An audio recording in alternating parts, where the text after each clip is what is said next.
Pronto. Agora você põe as pessoas para dentro, tá, Paula? Valeu? Pô, galera, seja bem-vindo aí, boa noite. Que legal que tem uma galera grande aí. Parece que é um tema que deve estar atraindo muita gente, né? E tem o porquê estar atraindo muita gente. Trabalhar com reabilitação é uma das possibilidades que o personal e o professor de educação física tem, e que, entre outras coisas, ela promove para a gente muitos ganhos. O primeiro ganho nele é o ganho interno, nosso, a satisfação de ter claramente a possibilidade de contribuir com a vida de alguém. Quando a gente trabalha com reabilitação, a gente percebe a melhora do outro como até uma conquista nossa. E a impressão que a gente tem que o que a gente está fazendo tem um pouco mais de valor. Porque quando você vê alguém sofrendo e você pode ajudar essa pessoa, você tem uma sensação de fazer a diferença na vida de alguém. E isso tem um peso enorme, né? Não que no nosso outro trabalho, deixar alguém mais forte, ou emagrecer alguém, ou qualquer coisa nesse sentido, ajudar alguém a conquistar um campeonato. Por exemplo, eu sou atleta, então professores meus que me treinaram tem um lugar de destaque na minha galeria de gratidão. Mas ajudar alguém que está com dor é uma percepção diferente. Ela entra num outro campo da vida, num outro nível da vida. E acho que... Deixa eu fazer essa pergunta, então. Tem um recursozinho aí de levantar a mão, tá? Ou então vocês levantam a mão, quem tiver com a câmera ligada, eu estou vendo. Quem já trabalha com reabilitação aqui?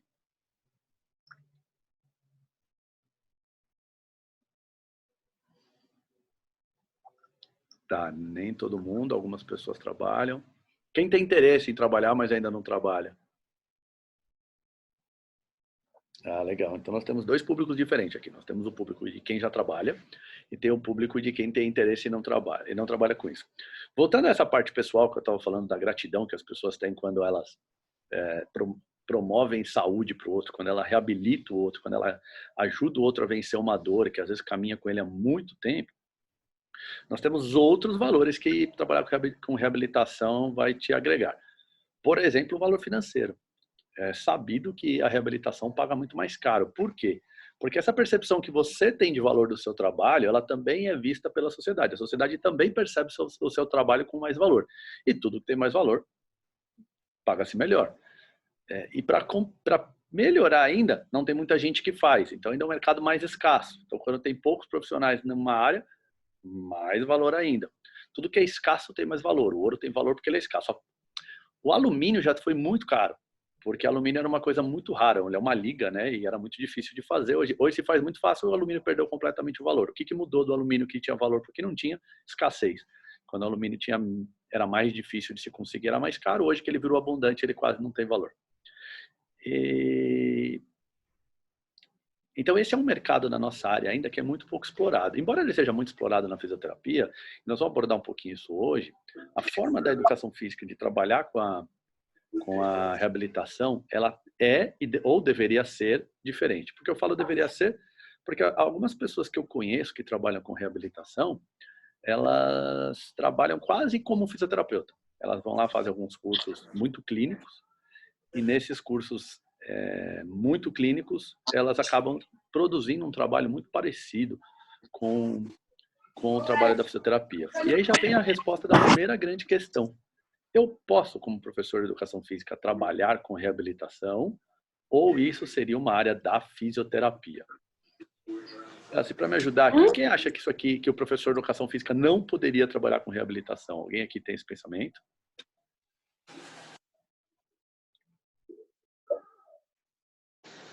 Tá, legal. Então parece que a gente já está num nível aqui melhor de entendimento. Alguém levantou a mão ali. O que acontece é o seguinte, Bruno Mauri. O que acontece é o seguinte, muito se achou que essa área de reabilitação era uma área exclusiva da fisioterapia. Aí se a gente for olhar, por que isso aconteceu? Por duas principais razões. A primeira é que a nossa profissão, ela se tornou profissão há muito pouco tempo. Inclusive eu estava na faculdade na época que ela se tornou profissão, foi em 1998, foi em outubro de 98, que é onde é criado o CREF, né? Então antes de se criar o CREF, não havia nenhuma forma de regulamentação. Então era uma profissão que qualquer um podia fazer. Ou seja, se você tiver um vizinho aí na sua casa que ele resolveu amanhã dar personal para alguém, ele vai lá e dá personal para alguém. Então, sendo assim, acaba que a gente não faz, não era direcionado para fazer trabalhos como esse de reabilitação, era mais trabalhos ligados ao fitness. Mas também não havia uma regulamentação. E quando não há uma regulamentação, pode tudo e não pode nada. É isso que acaba sendo muito louco, né?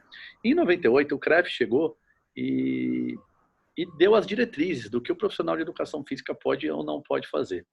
E está lá escrito, agora não sei precisar o artigo, mas a gente pode até procurar isso daí, mas no artigo onde o CREF define as atribuições do profissional de educação física, uma delas é a reabilitação.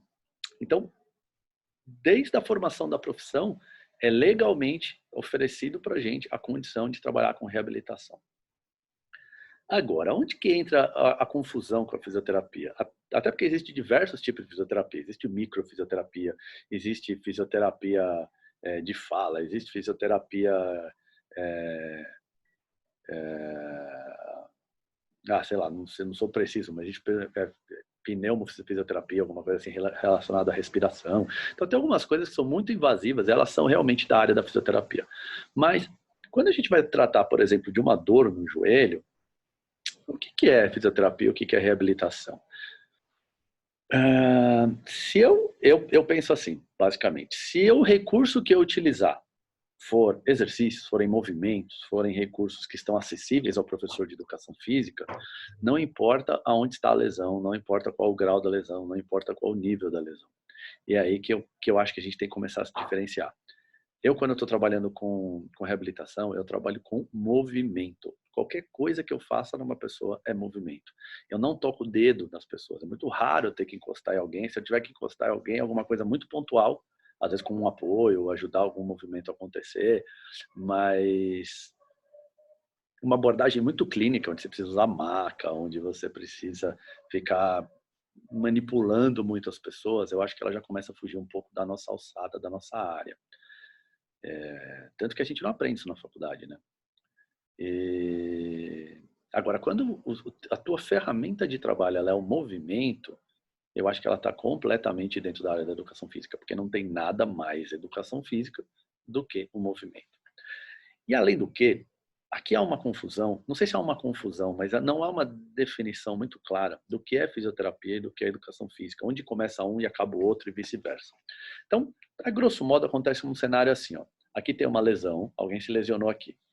Aí, em teoria, o cara vai andando aqui, ele vai fazendo fisioterapia, até que, num determinado ponto, ele recebe uma alta e, a partir de agora, ele vai fazer o que a gente chama de educação física, sob o nome de fortalecimento. Agora você vai fortalecer, você vai fazer fortalecimento. Tá bom. E onde está esse limite aqui? Onde que está essa zona aqui de transição? Como que a gente estabelece claramente onde está essa hora onde acaba a fisioterapia e onde começa a educação física? E outra coisa, vamos imaginar que essa pessoa que está com uma lesão no joelho, tem uns pernilongos aqui, que está com uma lesão no joelho, o fisioterapeuta cuida do joelho machucado, enquanto o professor de educação física cuida do joelho que está bom, ou cuida do peito, então, se um profissional pode atender ele por completo, eu acho que seria a melhor situação. Eu, da minha parte, particularmente, acho que essas profissões elas teriam que se mesclar, pelo menos nessa área ligado à fisioterapia motora, sabe? Essa do lesão de joelho, lesão de lombar, dor em algum lugar. Eu acho que esse aqui, em algum momento, vai mesclar. Por quê? Vamos imaginar que são duas cadeiras, né? Então, uma aqui é a fisioterapia, a outra aqui é a educação física. Eu sou um ótimo fisioterapeuta, então eu estudo. Toda vez que eu estudo, eu vou alargar os meus conhecimentos. Para eu saber o que é melhor eu fazer aqui, eu tenho que saber para onde eu estou levando esse cara aqui. Por quê? Quando eu estou focado em reabilitação, eu tenho que reabilitar. O que é uma pessoa reabilitada? É uma pessoa que está apta, mas ela está apta ao quê? Ela está com a movimentação dela perfeita? Ela está apta a fazer algum esporte em específico? Porque, assim, se eu for reabilitar a minha avó, o apto é uma coisa. Se eu for reabilitar um atleta de altíssimo nível, o apto passa a ser outra, porque a demanda das atividades dele são completamente diferentes. Então, o que é alguém reabilitado vai variar de pessoa para pessoa. Outra, a gente nunca está 100% na plenitude das nossas capacidades. A gente sempre tem algo a melhorar. E se a gente tem algo a melhorar, a gente pode falar que a gente está reabilitando essa pessoa. em alguma função onde ela não está desempenhando tão bem. Então, aquele fisioterapeuta aqui, que ele precisa levar ele tem uma lesão de joelho aqui, só que ele está tratando um cara que é jogador de vôlei, que vai ficar saltando pra caramba. Então, ele vai ter que fazer uma reabilitação já sabendo o que vai acontecer aqui na frente, ó. Porque se ele for reabilitar minha avó, que vai ter a demanda física daqui, o processo de reabilitação dele vai ser diferente. Então, se ele tem que saber o que está aqui, ele vai ter que estudar para entender tudo o que está acontecendo. Então, ele está estudando, ele está ampliando os horizontes dele. Então, os horizontes dele estão entrando aqui. Por outro lado, eu tenho o professor de educação física. Para ele saber o que está, como ele continua um trabalho, ele tem que saber o que foi feito antes, qual é o ponto de partida. E isso, assim, numa visão como está da nossa área hoje, porque eu penso completamente diferente disso. Para eu entender o que está acontecendo aqui, eu vou precisar estudar, eu vou ampliar meus horizontes. Então, imagina que esses caras estão ampliando o horizonte e a gente também. Em algum momento a gente vai fazendo isso, ó, e vira uma área só. Eu acho que no futuro vai existir uma área do movimento, de uma maneira geral, e ela vai prover uma melhora de função a partir da onde chega a pessoa. Por quê? Porque cada pessoa que chega para você vai chegar num estágio. E como você define qual estágio que ela chega? Não tem muito como você definir, né? É algo meio nebuloso, é uma zona meio aberta, meio pouco pontual, né? Então, assim, se eu for reabilitar qualquer um de vocês, não importa, qualquer um de nós aqui tem alguma dorzinha que a gente pode reabilitar. Mas algumas pessoas lidam com a dor de uma forma e outras pessoas lidam com a dor de outra forma. Então, às vezes, você pode ter uma lesão muito séria e aguenta a lesão e tá indo jogar bola e, por exemplo, eu luto jiu-jitsu. Cara, jiu-jitsu é um esporte de altíssimo contato. Não tem uma semana da minha vida que não tem dor. Mas em nenhum momento eu acho que eu preciso fazer um processo de reabilitação. Eu preciso só ir me aperfeiçoando. A gente tem a parte primeiro, quando está trabalhando num processo de lesão, você primeiro tem a parte da compensação do movimento, você tem a parte também da descarregar as tensões e depois os processos de reabilitação. Eu não acho que eu estou fazendo um processo de reabilitação. Tem pessoas que não lidam tão bem com dor, que tem, sei lá, 10% dessa dor e já estão procurando o ortopedista achando que tem que operar. Como é que a gente define, então, que área de atuação é de quem? Se vai depender da percepção da pessoa em relação à dor. Então, eu acho que é uma área que essa divisão ela não é boa para ninguém. Ninguém ganha com ela. Outra coisa que eu percebo muito, que incomoda tanto a nossa área quanto a área da fisioterapia, nós nos incomodamos muito quando nós vemos fisioterapeutas atendendo a área que a gente acha que deveria ser da educação física. Então, eu vi o cara dando personal. Por outro lado, eles também se incomodam muito quando vê a gente trabalhando com reabilitação. Eles acham que deveria ser uma área deles. Por quê? A gente está incomodado com o quê? Porque, na verdade, é a percepção do cliente que vai importar nesse caso. Eu acho que, tirando o caso mais extremo, você é um atleta de altíssimo nível, um bodybuilder de altíssimo nível, talvez chegue uma hora que o fisioterapeuta tem pouco a fazer com ele.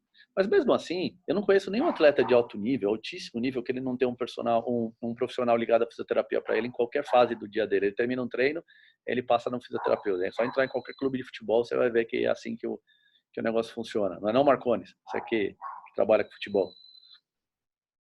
Então, eu acho que, além do que a gente fala assim, a gente precisa ter um trabalho multidisciplinar.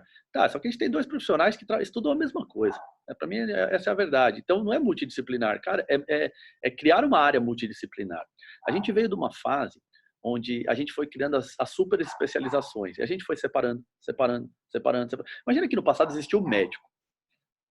Depois isso na Grécia Antiga, sabe lá Deus quando, existia o médico. Aí daqui a pouco começa a aparecer algumas especializações de medicina. E depois essas especializações vão aumentando, até que chega uma hora que o cara é especialista na unha do dedinho da mão direita, sabe? Existe um nível de especialização que ela é legal e vale a pena.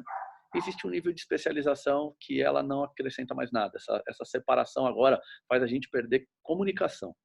Então, eu posso me aprofundar em algo, mas eu não posso perder o contato com o todo. Isso vai servir na reabilitação para sempre. Toda vez que eu for reabilitar alguém, eu tenho que entender o todo. Eu não reabilito um joelho, eu reabilito uma pessoa que está com o joelho machucado. Essa é a primeira consideração que eu acho que é interessante a gente entender. A segunda consideração que é interessante a gente entender é que a gente não provoca nenhuma cura. Nem nós, nem médico, nem ninguém. A gente provoca condições do corpo de se curar. E isso muda muita coisa. eu tenho que entender o que está causando no corpo, o que está impedindo ele de fazer um processo de cura. E esse processo de cura pode se dar em 3 frentes. Ele pode ser corpo, ele pode ser mente, ele pode ser espírito. Tá? E a própria pandemia agora deixa muito claro para a gente como essa intersecção acontece. Quando a gente começou a receber as primeiras notícias da quarentena, muita gente ficou ansiosa, muita gente ficou angustiada. E eu não sei se vocês, mas como eu trabalho com reabilitação, muita gente sentiu dor. A vida das pessoas era igualzinha, não tinha mudado nada até então. Mas essa ansiedade que elas carregaram no coração delas provocou essa dor. Então, a gente tem que entender esse processo como um processo que ele vai envolver mais do que uma simples dor. Então, a pessoa tendo um joelho machucado, ela não é o joelho machucado, ela é uma pessoa que tem o joelho machucado. E essa dor no joelho pode ter várias origens. Eu vou contar uma história para vocês que vai explicar isso bem claro. Isso aconteceu mais ou menos em 2005, 2004, acho que foi. Eu estava trabalhando na Fórmula Academia do Shopping Eldorado. Não, quem é aqui de São Paulo sabe que academia é essa, agora chama Bodytech, né? Mas na época chamava Fórmula Academia. Era a maior academia da cidade, onde é todos os artistas da Globo, dono de banco. Era a academia mais cara e mais famosa da cidade.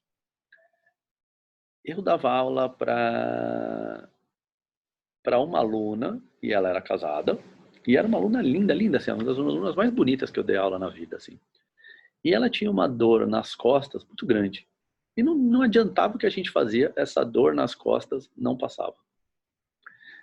Um dia eu estava no vestiário da academia, e assim, eu conhecia muita gente, passava o dia na academia, né? E conversando, eu estava conversando com o marido dela, numa roda de amigos lá, e ele contando os causos dele, começou a contar que estava saindo com uma professora, inclusive, na época da academia. Estava saindo com uma professora da academia tal, alguma coisa nesse sentido. E aquilo fechou a conta para mim, né? Porque eu vi ele reclamando que ele ia sair com a professora na noite anterior, ele não conseguiu, porque a mulher dele teve crise de dor na coluna. E ele precisou ficar cuidando dela e do filho, na época ele tinha um filho. Ele precisou ficar cuidando do filho e precisou ficar cuidando da mulher também, porque ela estava em crise e pediu para ele ficar, não sei o quê, e ele acabou que ele não conseguiu sair aquele dia naquela noite com a professora lá da academia. Bom, nessa hora fechou a conta para mim, assim, foi a primeira vez talvez que eu tive um contato muito forte, assim, como uma dor pode ter várias causas e várias âncoras, né? E aí eu comecei a entender que o que acontecia naquela dor é que aquela dor era a única forma de segurar aquele cara em casa. Então, aquela pessoa que veio procurar para resolver a dor na coluna dela, no fundo, ela nunca quis resolver a dor na coluna dela. Ela veio pedir socorro generalizado, né?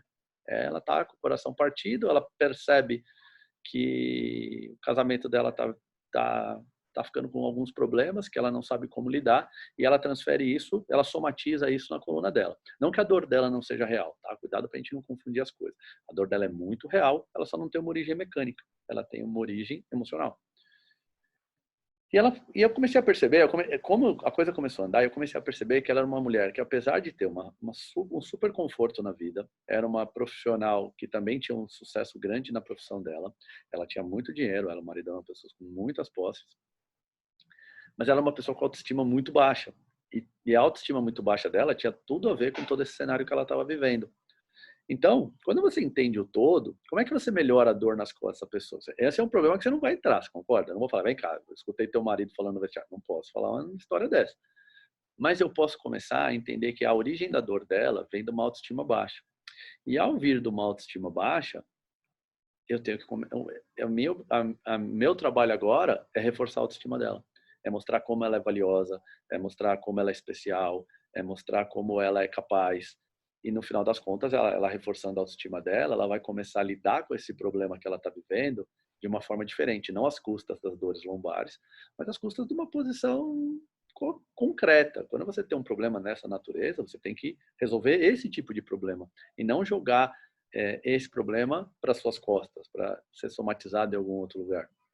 E assim, todo mundo aqui, eu não conheço vocês, mas todo mundo já deve ter tido alguma desilusão amorosa, todo mundo já deve ter tido alguma coisa na vida pessoal que não funcionou tão bem, e é realmente um processo que é muito doloroso, mas em algum momento a gente tem que encarar de frente e ninguém morre por causa disso. Ninguém morre por causa disso, porque teve algum problema, alguma desilusão, algum fracasso em algum campo emocional da vida. Então, ela estava protelando para tomar alguma decisão porque ela se sentia frágil. À medida que ela foi se sentindo mais forte, mais forte, mais forte, mais forte, mais forte, eu acho que ela não chegou nem a separar com ela. Depois eu fui montar minha academia, eu saí da fórmula e acabei nem sabendo que fim levou. Mas eu lembro que ela começou a mudar esse jogo no sentido dela começou a bater de frente com o cara e falar qual que é a sua, isso aqui não está certo. E no final essa dor foi embora. Então, o cenário de reabilitação, o cenário de dor é uma coisa tão complexa, tão complexa, tão complexa, que esse nível de especialização, chega um momento que a especialização já não funciona mais. Então, assim, eu tenho que ter um nível de especialização. Né?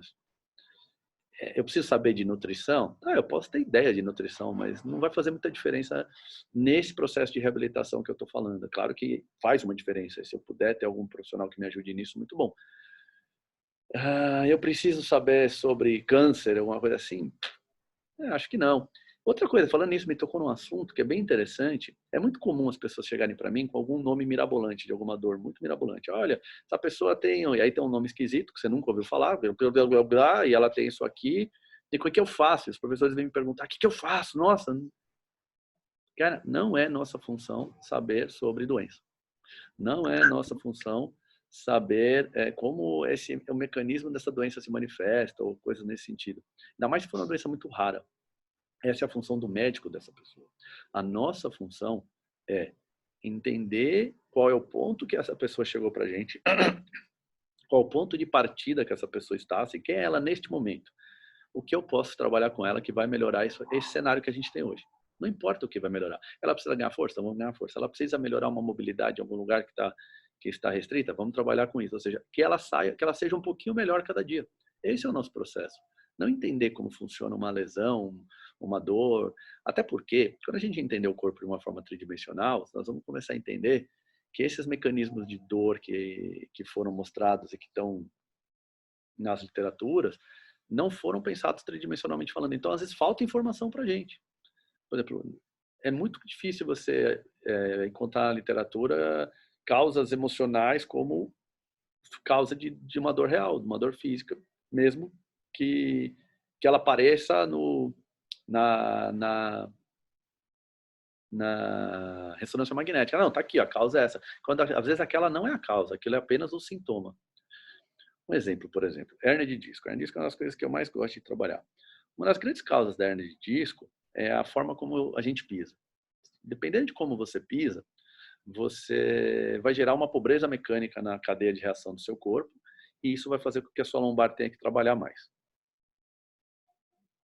Deixa eu explicar como isso funciona. Quando o pé entra no chão, ele vai encostar no chão e aí ele entra com essa parte de fora do pé e aí ele vai ganhando estabilidade e vai vindo para a parte medial do pé. Quando isso aqui acontece, vai haver um espaçamento do pé, você vê que o pé ele abre um pouco mais. O talos e o calcânio vai entrar em inversão, ou seja, ele vai fazer este movimento aqui, e o talos que está bem em cima dele vai escorregar. Só que quando ele escorrega reto. Por causa da forma do calcanhar, ele escorrega rodando. E quando ele escorrega rodando, a minha tíbia roda junto também, o meu fêmur roda junto lá em cima, e lá no meu quadril vai acontecer um movimento de rotação interna. Esse movimento de rotação interna faz com que o meu glúteo no plano transverso entre em estiramento. Quando o glúteo entra em estiramento, ele vai funcionar como se fosse um elástico, ou seja, ele estica. Se a gente olhar a marcha de cima é uma coisa assim, ó. Ou seja, é uma marcha, ela é muito importante. O plano transverso é muito mais importante do que os outros dois planos. Se fosse sagital seria isso, se fosse frontal seria isso. Quando a gente olha a marcha de cima, você vai perceber que o que acontece é isso. Tem uma perna, vai a outra perna, aí vai a outra perna, aí vai a outra perna. Ou seja, o meu quadril ele está sempre rodando e o meu tronco está rodando no movimento oposto. Se o meu quadril roda para cá, o meu tronco roda para cá. E aí faz isso. Eles vão fazendo isso daqui. Então, o plano transverso é um plano muito importante para a nossa marcha. E ela começa lá embaixo, quando o meu pé, o meu calcanhar, ele entra em inversão, o meu talos desce e roda. Quando essa rotação que o meu talos faz, ela promove a rotação da tíbia e a rotação do fêmur que chega no quadril. Rotação interna estira o glúteo no plano transverso. Quando ele estira, ele promove como se fosse um elástico que, ao gerar esse efeito elástico, ou seja, de estirar para depois contrair, ele impulsiona a perna oposta para frente. Então, tem uma perna que está atrás, o meu quadril faz esse efeito elástico, quando ele contrai, ele puff, joga a outra perna para frente, que vai provocar o mesmo efeito do outro lado, e nós vamos ficar... Vamos andar. Esse é o principal mecanismo da marcha, esse estiramento do glúteo. Tanto que andar não é uma tarefa muito complicada para a gente. Se você for pensar, eu tenho 100 quilos. Cara, tenta transportar 50 quilos, não 100. Você vai perceber que é uma tarefa muito complicada. Agora, você imagina que eu tenho que transportar 100 para cada passo que eu dou, e não me parece uma tarefa complicada, me parece uma tarefa muito exequível, né? E é porque a gente tem um mecanismo de eficiência tão grande, tão grande, tão grande, tão grande, que faz com que essa tarefa seja fácil. Porém, muitas pessoas, por exemplo, andam com os pés assim. Ó. A gente anda com o pé assim. Você imagina aqui, agora vamos subir esse pé aqui até o meu quadril. Então o meu quadril aqui está no neutro, meu pé está no neutro, meu quadril está assim. Quando eu viro o pé para fora, o que acontece com o meu quadril lá em cima? Ele vira para fora também, certo? Então o meu quadril agora, quando eu estou nesta posição aqui, ó, meu quadril ele não está no neutro, meu quadril está em rotação externa. E todo esse mecanismo vai acabar acontecendo de novo. Só que a hora que minha tíbia rodar, ao invés dela entrar em rotação interna lá em cima, ela entra em neutro. Quando ela entra em neutro, isso não acontece no glúteo. Ela não entra, o meu quadril não entra em rotação interna, logo o meu glúteo não entra em estiramento no plano transverso. Quando o meu glúteo não entra em estiramento no plano transverso, o principal mecanismo da marcha é perdido. E uma vez que esse mecanismo é perdido, a gente vai ter que achar essa função perdida em algum lugar. Quais as formas que o corpo escolhe para solucionar esse problema? Uma delas, por exemplo, é acelerar o que a gente chama de swing dos braços. Então, o meu braço que se mexe aqui assim, ó, quando a gente está andando, minha perna direita está na frente, o meu braço esquerdo está na frente. E isso vai sendo trocado. Quando um dos meus braços vão para frente, o meu tronco roda. Quando o meu tronco roda, para o lado que eu rodei, assim, eu rodei aqui para o lado de cá, certo? Para esse lado que eu rodei, o meu quadril entra em rotação interna. Então, se eu aumentar o movimento de swing do braço, eu consigo aquela rotação interna que eu não consegui vindo do calcanhar. Então, isso é uma estratégia que a gente faz. Por exemplo, quando a gente quer andar mais rápido, pode perceber que a gente acelera o movimento do braço. Quando quer andar, pensa quando você vai andar acelerado. Por quê? Para você tornar esse movimento, esse mecanismo mais eficiente. Agora, toda vez que eu tenho que mexer aqui, isso vai passar pela minha torácica e vai passar pela minha lombar. Vamos imaginar que a minha torácica não tem um movimento do plano transverso muito bom para desacelerar esse movimento um pouco, né? Ele vai produzir na minha lombar uma rotação muito excessiva.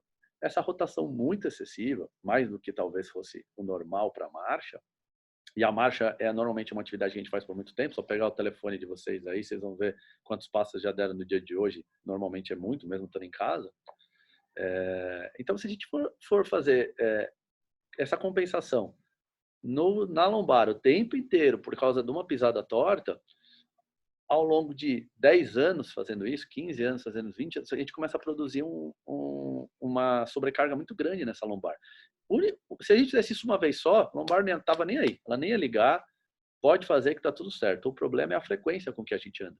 E como a gente anda com uma frequência muito alta, isso vai acontecer, mesmo que em pouca intensidade, mas com uma frequência muito alta. E em algum momento, a água mole pedra dura, a água mole vai ganhar. Essa é uma forma que o corpo encontra de compensar essa pisada torta. Que outra forma o corpo encontra de compensar essa pisada torta? Vocês vão visualizar isso muito claramente. Vocês já viram uma pessoa muito obesa andando? Até por causa da posição, aquela barriga aqui na frente, o pé não consegue ficar retinho. O pé acaba tendo que abrir um pouco. Ela abre um pouco a perna e roda para fora, até às vezes para caber a barriga, né? Você vai perceber que a pessoa obesa anda assim, ó. Ela bate num pé e bate no outro. Ela anda balançando para os lados, né? Ela está tentando achar no plano frontal o que faltou no plano transverso. Porque o glúteo também entra em estiramento no plano frontal quando o quadril entra em adução. Então ela está tentando jogar o corpo de um lado para o outro. Pensa a perna que está aqui, ó. Eu jogo o corpo para cá, entrei a adução desse lado. Joguei o corpo para cá, entrei a adução do outro lado. E eu vou brincando com isso daqui, para que eu consiga ativar um pouquinho mais o meu glúteo, visto que esta rotação interna não está acontecendo. Qual o problema desse balanço aqui? A minha lombar lá embaixo vai fazendo isso e vai fazendo isso. Vai fazendo isso e vai fazendo isso. De novo, se fosse uma vez só, não teria problema. No longo prazo, isso causa muito problema. E aí, você chega, começa a sentir dor. Você começa a sentir dor e você faz o quê? Uma ressonância magnética. Quando você faz a ressonância magnética, vamos supor que dê o resultado que você tem uma hérnia, alguma protusão, qualquer coisa que o valha. A partir de agora, você está proibido de fazer todas as suas atividades. A partir de agora, você... parece que você é frágil, né? Parece que agora você não pode literalmente fazer mais nada. E todo o teu tratamento passa a ser em cima daquela lombar que está machucada. Quando, nesse caso hipotético, tá? Não é sempre assim, quando a causa disso daqui eram os seus pés que estavam rodados para fora. Só isso. E quando a gente tem um sistema integrado e complexo, como é o corpo humano, uma parte influencia o todo. Quer ver? Acho que todos vocês devem já ter andado de carro, né? A gente sabe que o carro tem um freio de mão. Se eu andar com o meu carro com freio de mão puxado, eu interfiro em vários setores do carro. Eu interfiro no desempenho, eu interfiro no consumo, eu interfiro na duração dele, ele vai desgastar muito mais rápido, interfiro na estabilidade, ou seja, eu impacto várias áreas do carro com só uma alavanca que eu não abaixei. Ou se eu andar com o carro sem trocar de marcha, ponho na primeira e não sai mais. Ou seja, um sistema complexo, se ele não funcionar em harmonia, ele traz problemas para o sistema como um todo. Qualquer parte dele que fugir da harmonia, ele acaba gerando estresse em alguma parte do sistema. Então, se a gente entender a coisa dessa forma, olha que palavra legal que eu acabei de falar, que é a palavra harmonia. Toda reabilitação parte do processo de buscar essa harmonia de volta para o corpo e deixar que o corpo faz o resto. Então, quando chega uma pessoa com dor na lombar, eu tenho que entender que a lombar ela é um sintoma da minha lesão. Ou seja, o problema começou lá no pé, houve uma compensação lá em cima, por exemplo, no swing dos braços que eu tive que aumentar, e essa compensação gerou uma dor na hernia de disco. Então, porque alguma coisa saiu da harmonia, alguém pagou essa conta. Quem pagou essa conta foi a lombar. Então, lá é onde a dor estourou, é onde a dor se refletiu, é onde o processo de desarmonia desabrochou, ele subiu à superfície. Agora, não adianta eu focar na lombar como um processo de reabilitação. O meu foco é procurar qual o elemento que está sendo causador dessa desarmonia. Isso a gente testa, isso a gente vai criando cenários onde a gente consegue identificar claramente quais são esses problemas, caso eles sejam mecânicos. Mas lembra, o fator emocional ele pode pesar demais. E eu vou mostrar alguns exemplos para você como o fator emocional influencia na nossa vida, de influenciar na maneira de todos. Eu quero que vocês visualizem agora, no imaginário de vocês, uma pessoa muito tímida, excessivamente tímida, excessiva mesmo, aquela que a gente conhece, que mal consegue olhar na tua cara. O que vocês viram? Muito provavelmente vocês viram alguém curvado, encurtado e tenso. De alguma forma vai gerar alguma sobrecarga em algum lugar esse movimento dela. Por exemplo, você pensar que essa curvatura para frente e esse fechamento aqui dos ombros, mecanicamente falando, aumenta o torque na coluna. Só isso. Só começando a partir disso. Tirando toda a parte da tensão, tirando metabólicos, pode colocar um monte de outras coisas assim, mas só pensando na parte mecânica, só de projetar, por exemplo, a minha cabeça para frente, eu já aumentei o torque na minha coluna. E de novo, não é muito, mas é todo dia, toda hora. Pense você está andando agora na rua, aí começou a ficar com muito frio, você está sem blusa. Como é que está o movimento do seu corpo agora? É igualzinho como se você estivesse andando sem frio? Pensa que você está com muita pressa, pensa que você está com medo agora, pensa que você está muito bravo. Pensa que você está muito feliz e relaxado, está caminhando na beira da praia super relaxado. Você percebeu como a sua caminhada foi mudando à medida que fatores emocionais foram sendo agregados a ela? Então, se esses fatores emocionais, que são muito naturais, assim, são fatores nossos do dia a dia, ter frio, ter medo, ter fome, ter vontade de fazer xixi, por exemplo, pode mudar a nossa marcha.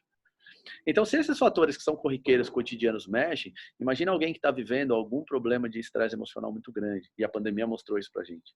Mas, sei lá, minha mãe está com câncer na cabeça. Cara, é um estresse emocional que vai se manifestar em algum lugar. Ele quebra a tua harmonia. Todo mundo que já viveu um estresse emocional muito forte entende o que eu quero dizer com quebra a tua harmonia. A própria quarentena não quebrou a nossa harmonia, não quebrou nosso ritmo, não mudou, não forçou a gente a mudar várias coisas. E teve pessoas que, todo mundo conhece alguém que levou isso muito bem e progrediu na vida, e todo mundo conhece alguém que levou isso muito mal e está sofrendo muito com essa quarentena. Conhece ou não conhece? Entende? Então, a gente não pode desprezar e descartar fatores emocionais no processo de reabilitação.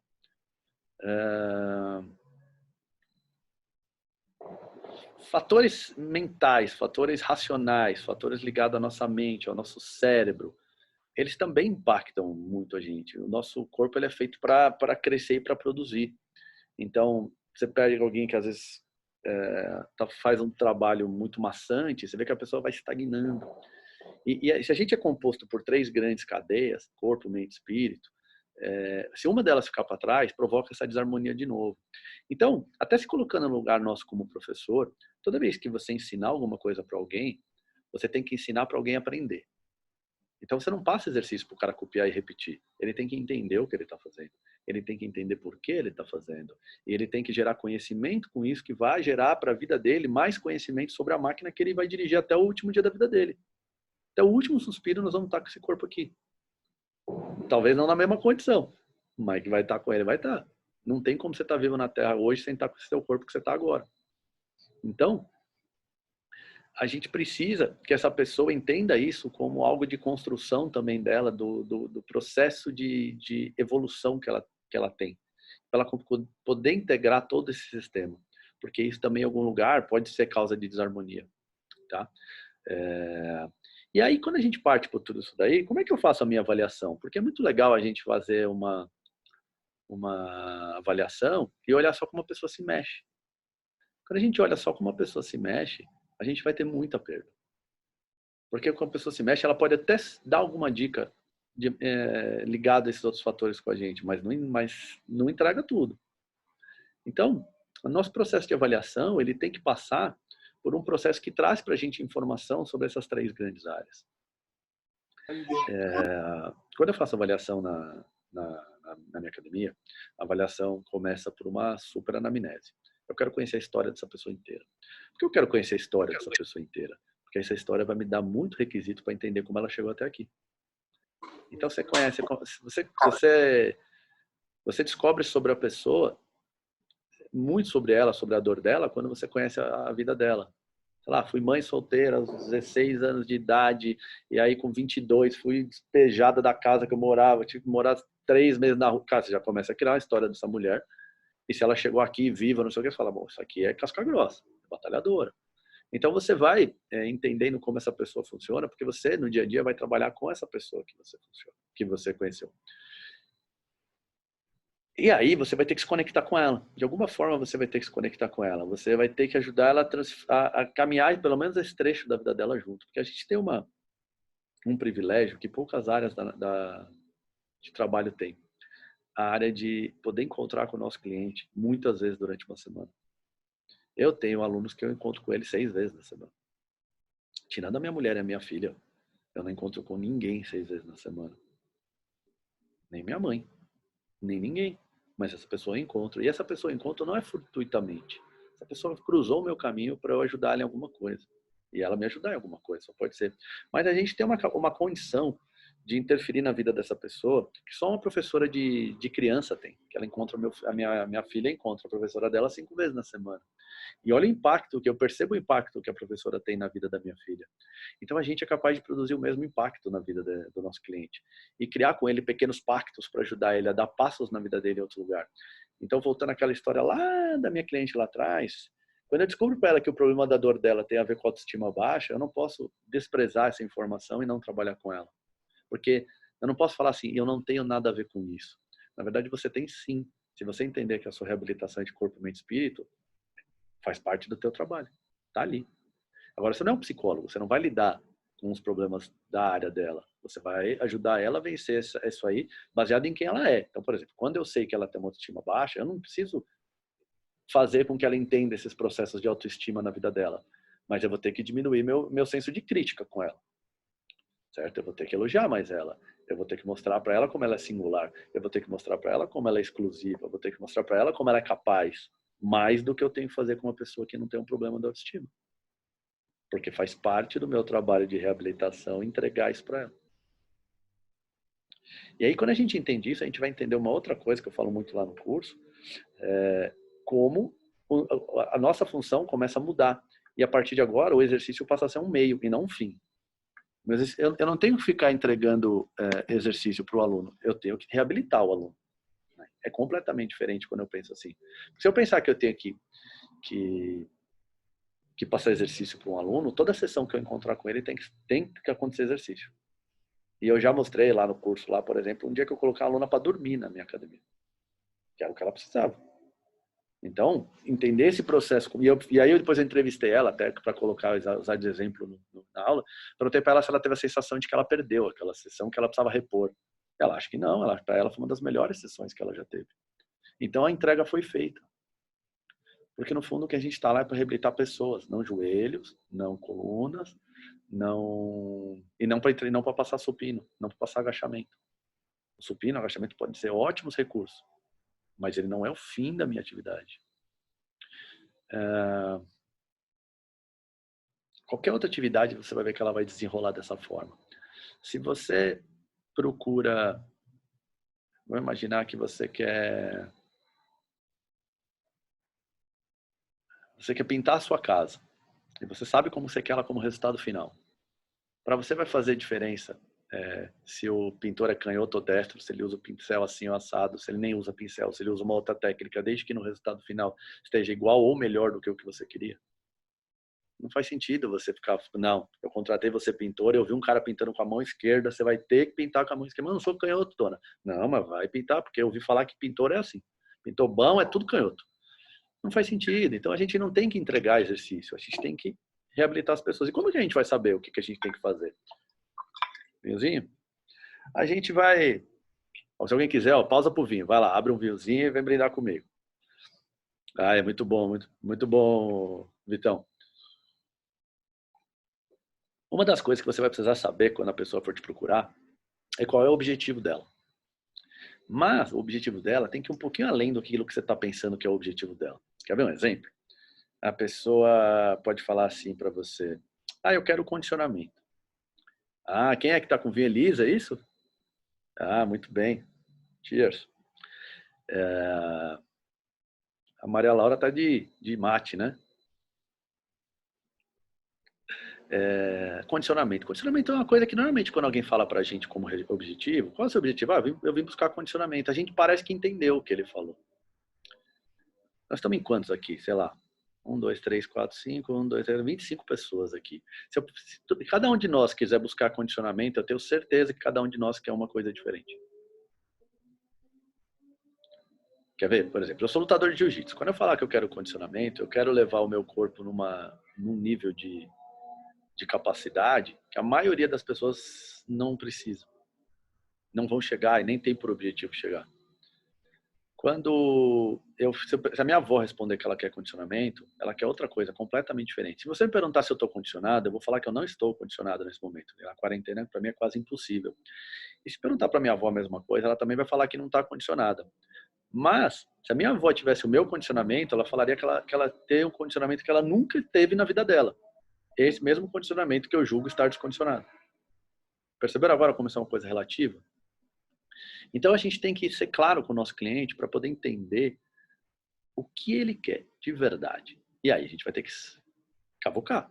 A gente vai ter que achar legal, bicho. O que é condicionamento para você? E aí, você viu que eu fugi da dor agora? Por quê? Porque condicionamento é uma forma de reabilitação também. Muitas vezes pode ser. Porque para conseguir determinado condicionamento, você vai perceber que vai passar por algumas melhoras nas capacidades, nas funções dele, que você poderia chamar de reabilitação. Sei lá, um quadril que não faz rotação interna direito, precisa ser reabilitado. E para que ele quer isso? Para correr uma maratona. Ele não consegue correr, ele sente dor antes, ou ele cansa antes. E por que ele cansa antes? Porque o principal mecanismo da marcha dele, que é aquele da rotação interna do quadril, não está acontecendo. Então, primeiro ele cansa, primeiro ele não dá conta, mas ele quer muito, muito, muito, até que ele vai forçar o corpo dele e vai conseguir o que ele quer, às custas do corpo dele. Daqui a pouco o corpo dele espana. Então, o processo de prevenção parte por isso, para entender quais são os mecanismos que estão sendo mais usados do que deveria e descobrir isso antes dele dar merda. Porque depois ele dá merda, dá mais trabalho. Então, voltando ao condicionamento, aí eu pergunto, o que é condicionamento para você? Inevitavelmente, a pessoa responde assim: me sentir melhor, não ficar tão cansado, ter mais disposição, alguma coisa nesse sentido. Ele quer me explicar o que é condicionamento, e não é essa a pergunta que eu fiz para ele. A pergunta que eu fiz para ele é: o que você não faz hoje, que caso você venha fazer amanhã, você estabelece que a gente cumpriu esse seu objetivo que te trouxe aqui de trazer condicionamento? Entendeu como agora mudou? Aí ele vai responder para mim assim: olha, o que eu posso fazer amanhã? Vou dar 3 exemplos, tá? Pra você ver como 3 pessoas falaram condicionamento para mim e elas querem coisas completamente diferentes. Uma vai falar assim: bicho, eu gosto de correr. Hoje eu corro uns 5 quilômetros. Acho que se eu correr uns 10, eu acho que meu condicionamento mudou. Legal. Essa era mais claro pra gente, né? Chegou uma outra que falou assim: olha, eu outro dia acabou a luz lá de casa. Eu tive que subir 5 andares de escada porque o elevador não estava funcionando. E eu parei no caminho 2 vezes para respirar porque eu não estava dando conta. Se eu conseguir subir esses 5 andares sem parar, eu acho que eu melhorei meu condicionamento. Já falamos de uma coisa completamente diferente. E tem uma terceira que pode falar assim, tem uma terceira, tem uma quarta, tem uma quinta, tem infinitas, né? Mas vamos colocar uma terceira. Ela vai falar assim: cara, eu tenho uma filha de 2 anos e tudo na minha filha é para baixo, né? Eu tenho que agachar, eu tenho 1,95 m, eu tenho que brincar com ela tudo lá embaixo. Toda vez que eu agacho, que eu vou lá agachar, eu não consigo ficar 2 minutos lá, eu tenho que levantar, eu tenho que sair daquela posição, e acontece que eu não estou brincando com a minha filha mais. Ou eu não estou conseguindo carregar a minha filha no colo, pode ter um outro falar, porque dá 5 minutos que eu estou com ela, começa a me doer as costas. Então acho que eu preciso melhorar isso aqui. Vocês perceberam que todo mundo podia ter falado condicionamento para elas, se eles não querem a mesma coisa? E que se eu pensasse que todo mundo queria correr 10 quilômetros, eu ia entregar para um e não entregar nada para os outros? Então, nessa hora, o cara que precisa ficar agachado no chão, ele vai precisar fazer muito movimento lá no chão. Ele vai precisar ganhar mobilidades que uma pessoa que não precisa ficar de cócoras o tempo inteiro precisa ter. Então, ele precisa ter condicionamentos que ele não teria se ele não precisasse dessa demanda. Como é o jiu-jitsu, por exemplo. Não sei se todo mundo conhece, mas você vai entrar num movimento tipo emborcada, é colocar o pé aqui atrás. Então, meu pé vai chegando aqui até que ele chega lá atrás. E eu tenho que ficar, às vezes, naquela posição por muito tempo com um cara de 100 quilos em cima disso aí ainda. Ainda aguenta fazendo força. Então é um tipo de condicionamento que às vezes as pessoas não precisam, elas vão gastar o tempo delas fazendo isso, sendo que o que elas querem é subir escada sem cansar. E a pessoa que precisa subir escada sem cansar, o treino dela tem que ter muita escada, tem que ter muitas diferenças de altura, sobe aqui, sobe ali, sobe de lado, sobe de costas, sobe não sei o quê. E a pessoa que quer correr 10 km, bom, tem que ter corrida. E toda a análise do movimento, agora na parte das funções corporais dela, que é o processo de reabilitação, entre aspas, não só entre aspas, mas não é o que as pessoas entendem por, tem que passar para ver se o corpo dela tem condição de executar essas tarefas na intensidade que essas tarefas demandam e no volume que essas tarefas demandam. Porque são 2 coisas diferentes. Então eu faço avaliação no cara para entender como é o corpo dele, mas o cara é um maratonista. Eu tenho que fazer uma avaliação no cara, com o corpo dele, como ele é descansado, e depois de uma maratona. Porque chega algum momento da maratona que o corpo dele não desempenha da mesma forma. Eu tenho que entender onde começam as perdas, para poder tentar empurrar essas perdas o mais para longe possível. Então, todo esse processo vai acontecer de maneira diferente com cada pessoa. E aí, o que a gente usa de avaliação? Aí a gente usa aquelas avaliações que a gente conhece, que não entrega nada disso. Sabe por quê? Porque a gente criou uma aura em cima de avaliação, como se a avaliação fosse um negócio do outro planeta, né, cara? Bom, tem que ter um sistema com os nomes em siglas, em letras, em não sei o quê, com barras e ferramentas e régua e bababá e um monte de coisa. Quando a avaliação é só extrair informação a partir de algo. Eu crio uma condição e extraio uma informação dela. Existem infinitas formas de fazer isso. Então, por exemplo, eu quero saber se eu ou o Marcones, quem dos dois é mais rápido. Então, para avaliar alguma coisa, primeiro eu tenho que ter uma pergunta. O que eu quero como resposta? Eu quero saber se o Marcones é mais rápido do que eu. Ou eu sou mais rápido que o Marcones em 20 metros. Legal. É fácil criar uma avaliação agora para a gente obter essa resposta? Acabou ficando muito fácil agora, né? Aí a gente coloca um do lado do outro, dá a largada e vê quem chega primeiro. Bom, fizemos uma avaliação. Toda avaliação pode ser melhorada. Guarde isso na cabeça de vocês. Toda avaliação pode ser melhorada. Pode e deve ser melhorada. Porque, assim, tudo tem uma primeira resposta e agora eu tenho que achar a segunda resposta, achar a terceira resposta. E quanto mais resposta eu acho, mais eu vou achar o meu problema. Então, vamos imaginar que o Marcondes ganhou a primeira. Então, se eu definir, por exemplo, que ele é mais rápido que eu tenho aqui uma enorme chance de errar. Porque pode ser que eu, sei lá, comi bola, não entendi direito o que eu tinha que fazer, quando eu fui ver já correu os 20 metros. Qual é uma opção para ela? Aí eu tenho que fazer uma nova pergunta. Será que ele é mesmo mais rápido ou o Samora não entendeu o que ele tinha que fazer? Aí, agora, ele já tem uma experiência, eu posso chegar lá e perguntar, Samora, tem alguma dúvida? Puta, eu não entendi que você ia dar largada, assim, bater no palmo. Eu achei que você ia falar, vai. Quando você bateu o palmo, até eu entender, já foi. Ah, pô, então temos um problema aqui. Então agora você já sabe que eu vou bater palma? Já sei, legal. Então, fiz uma avaliação melhor. Faço de novo. Será que foi aleatório? Aí o Samora ganhou. Pô, será que ele é mais rápido? Se eu fizer umas 10 vezes, provavelmente eu não vou ter mais dúvida quem é mais rápido. Mas eu posso ter um outro problema aqui. Eu posso criar uma nova pergunta. Eu posso falar assim, será que o Samora é mais rápido que o Marcones? Ou ele tem um tempo de reação melhor que o Marcones? E como a distância é curta, 20 metros, não dá tempo de melhorar isso. Não dá tempo de buscar o tempo perdido. Porque numa maratona não faz diferença nenhuma o tempo de reação na largada. Mas numa prova de 100 metros faz. Se a distância for 20 metros, faz mais ainda. Então eu fiz uma nova pergunta. E a pergunta é, será que ele é mais rápido ou ele tem um tempo de reação melhor? Então eu vou criar algum cenário onde eu vou minimizar o problema do tempo de reação. Por exemplo, eu posso falar assim, meninos, ó, eu vou começar a fazer uma contagem regressiva de 5 até 0, tá bom? No 0, você vai. Então começa 5, 4, 3, 2, 1, 0. Provavelmente eu minimizei aqui o problema do tempo de reação, porque ficou fácil ele antecipar qual era o momento que ele ia sair. E por que eu estou contando essa história numa aula de reabilitação? Porque na reabilitação é a mesma coisa. Só vai chegar com você e vai falar assim, o que você tem? Cara, tem uma dor no joelho horrível. É mesmo? Lembra que a gente tem que criar alguma pergunta para poder fazer uma avaliação? Quando eu tenho que criar uma pergunta, qual foi a pergunta que eu vou fazer? Eu falei, legal. Quando dói? Me dá um exemplo de quando dói. Então eu estou começando uma pergunta mais genérica. Porque o caminho é sempre melhorando a pergunta, né? Então começa com uma pergunta bem aberta. Ó. Dói sempre? Dói toda hora? Não tem algum momento que não dói? Não dói toda hora. Tem alguns movimentos que dói. Opa, aquele joelho que dói já não é um joelho que dói. Ele é um joelho que dói em determinados movimentos. Sabendo isso, eu vou para a próxima pergunta. Tá, me dá um exemplo aí de um movimento que ele dói. Ah, quando eu vou pegar alguma coisa no chão, dói. Ah, legal. Então, quando eu vou... E quando você vai pegar alguma coisa lá em cima, dói? Não dói. Ah, legal. Então, para cima tá tudo bem, para baixo tá tudo ruim. Legal.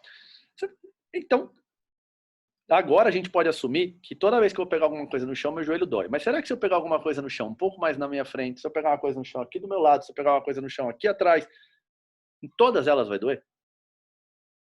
E como é que eu faço isso? Eu testo. Eu tento pegar alguma coisa na frente, tento pegar uma coisa do meu lado direito, tento pegar uma coisa do meu lado esquerdo, tento pegar uma coisa atrás, tento pegar uma coisa atrás pelo outro lado, e vou testando. E aí eu vou ter alguma resposta. Alguns vão doer mais, outros vão doer menos, outros nem vão doer. Então já começa a ter informações mais precisas. Mas vamos usar um outro exemplo. Vamos usar o exemplo do agachamento, que é mais fácil de entender. Ah, quando eu agacho, meu joelho dói. Legal, pô. Então, normalmente quando alguém fala isso pra gente, nós nos damos por satisfeito. Agora eu já sei onde está o problema. Quando eu agacho, dói. Mas não necessariamente isso vai ser verdadeiro. Quando eu agacho, dói. Mas em qualquer base do meu pé, quando eu agachar, vai doer? Não tenho como saber essa resposta sem testar. Mas eu já criei mais uma avaliação. Ah, não sei. Vamos ver. Coloca seus dois pés paralelos e agacha. A pessoa agacha, ela te dá uma resposta, se doeu ou não doeu. Tá, coloca o pé direito na frente agora e agacha. Ela agacha. Ela vai te falar se doeu ou não doeu. Agora troca, põe a esquerda, ela agacha. Vai falar se doeu ou não doeu. Legal. Volta lá pro neutro, abre bem a perna assim, ó. E agacha. Ela vai agachar e vai te falar se o joelho dói. Agora fecha, ó, uma perna junto da outra e agacha. Ela vai te falar se dói ou não dói. Volta pro neutro, vira os seus pés para fora e agacha. Ela vai agachar e vai te falar se dói ou não dói. Vira os pés para dentro e faz o mesmo teste. Então eu coloquei 7 bases diferentes e ela vai me responder se todas dói. Eu posso apostar com você que caso todas dói, não dói igual. O que quer dizer não dói igual? Ou dói mais intenso, ou dói menos intenso, ou dói a partir de uma determinada altura e outro vai doer em outra altura. Ou seja, podemos ter vários cenários. Qual é o próximo passo agora aqui? O próximo passo agora aqui é a gente achar um ponto que vai nos ligar de A até B. O que é um A e o que é B? A é um lugar onde não tem dor. B é um lugar que tem a dor. E tem que haver um caminho entre eles que seja claro. Como é que a gente faz esse caminho claro? Vamos imaginar usando o agachamento como exemplo. Aí eu peço para o sujeito abrir super a perna e falo para ele assim, bichão, quando você agacha aqui com a perna bem aberta, dói? Ele, não dói. Quando você junta a perna, dói? Dói pra caramba. Eu tenho aqui um cenário de A até B. Por que eu tenho um cenário de A até B? Em algum momento, entre esta posição da perna e essa, a dor passa. Concordam comigo? Porque se aqui dói e aqui não dói, ao contrário, se aqui não dói e aqui dói, significa que em algum momento deste caminho a dor vai embora. E como que eu sei isso? Chuto? Eu testo, de novo, faço avaliações. Que não precisa ter nomes esquisitos, não precisam ter réguas, não precisam ter nada. Eu falo assim, abre um pouquinho a perna agora e agacha. Ainda dói. Abre um pouquinho. Aí chega, mas porque chegou aqui, pô, aqui eu não sinto mais. Cara, que legal, velho. Então, eu sei que daqui até aqui eu tenho uma área de altíssima segurança. Porque aqui não dói. Porque a dor é a forma que o corpo nos encontra de nos dizer que alguma coisa está fora da harmonia. Ele não pode mandar um WhatsApp para você e falar assim, Rafa, ó, você está pisando meio torto aí, eu estou sendo sobrecarregado. Ele não tem como falar isso. Então o que ele faz? Ele dói. Para ver se você entende que não é para pisar assim. O problema é que quando a gente recebeu essa notícia de que ele dói, ele fala, meu joelho tá uma merda. Meu joelho tá uma bosta. A pessoa quer arrumar meu joelho, porque... E ele é só vítima. Ele nunca teve ruim. Ele está sendo usado de uma forma inadequada.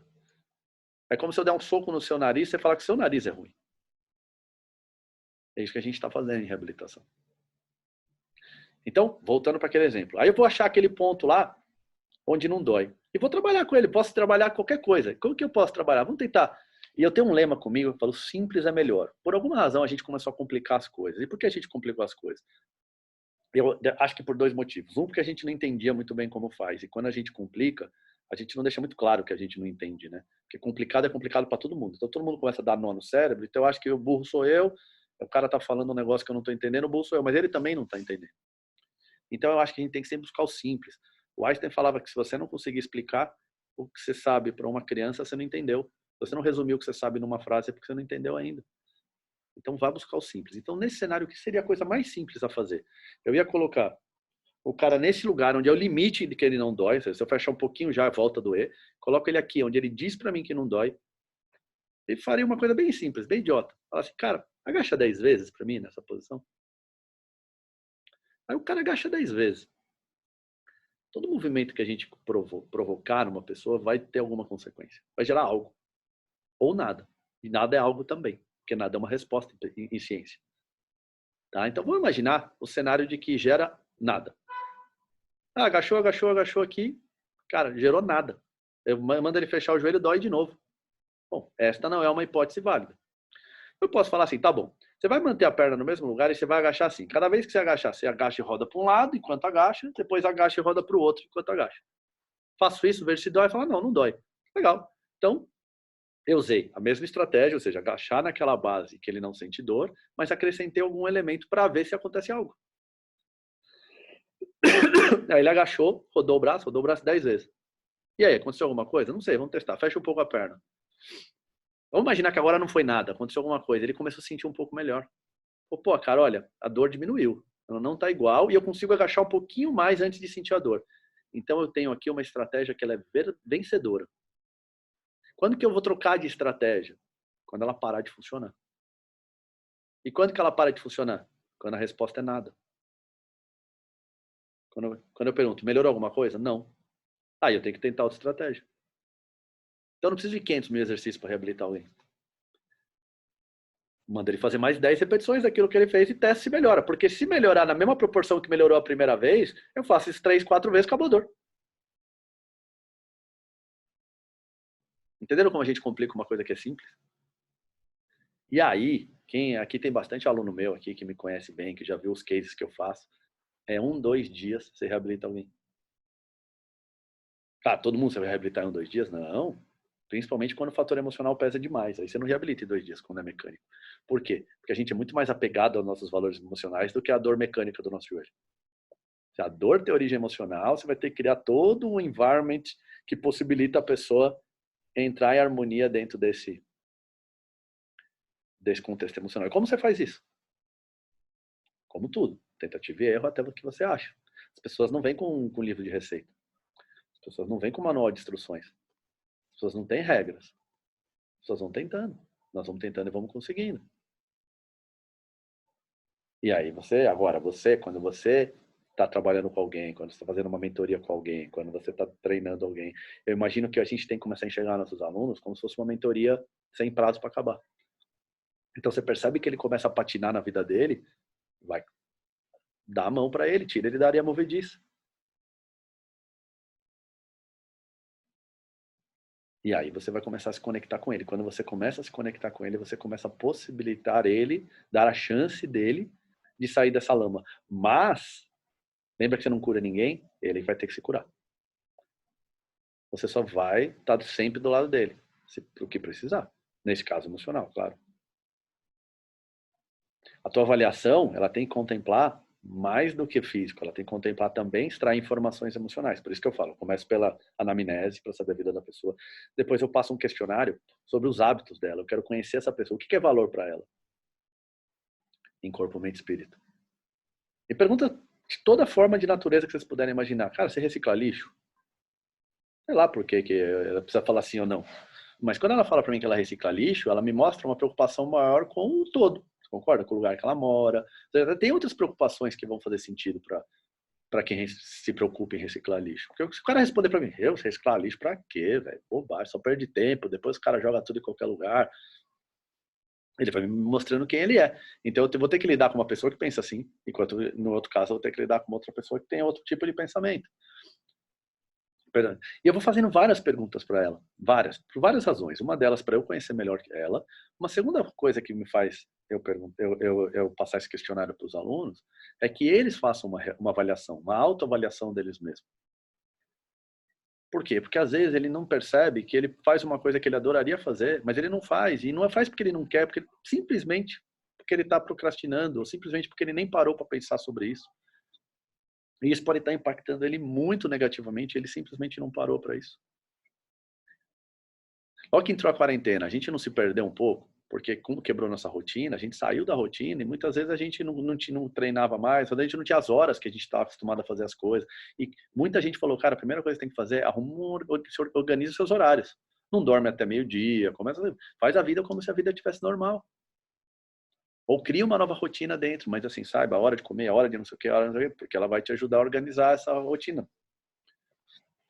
Então, você conhece esse teu aluno. Aí, quando você conhece teu aluno, e você sabe, por exemplo, que ele é uma pessoa que tem que alguns valores dele estão atrapalhando ele, você pode ajudar ele a melhorar através de textos que você pode mandar para ele, por exemplo. Não que você mandou para ele, mas você tem um grupo lá da academia. Ele não pode se sentir afrontado, porque você não pode querer mudar ele.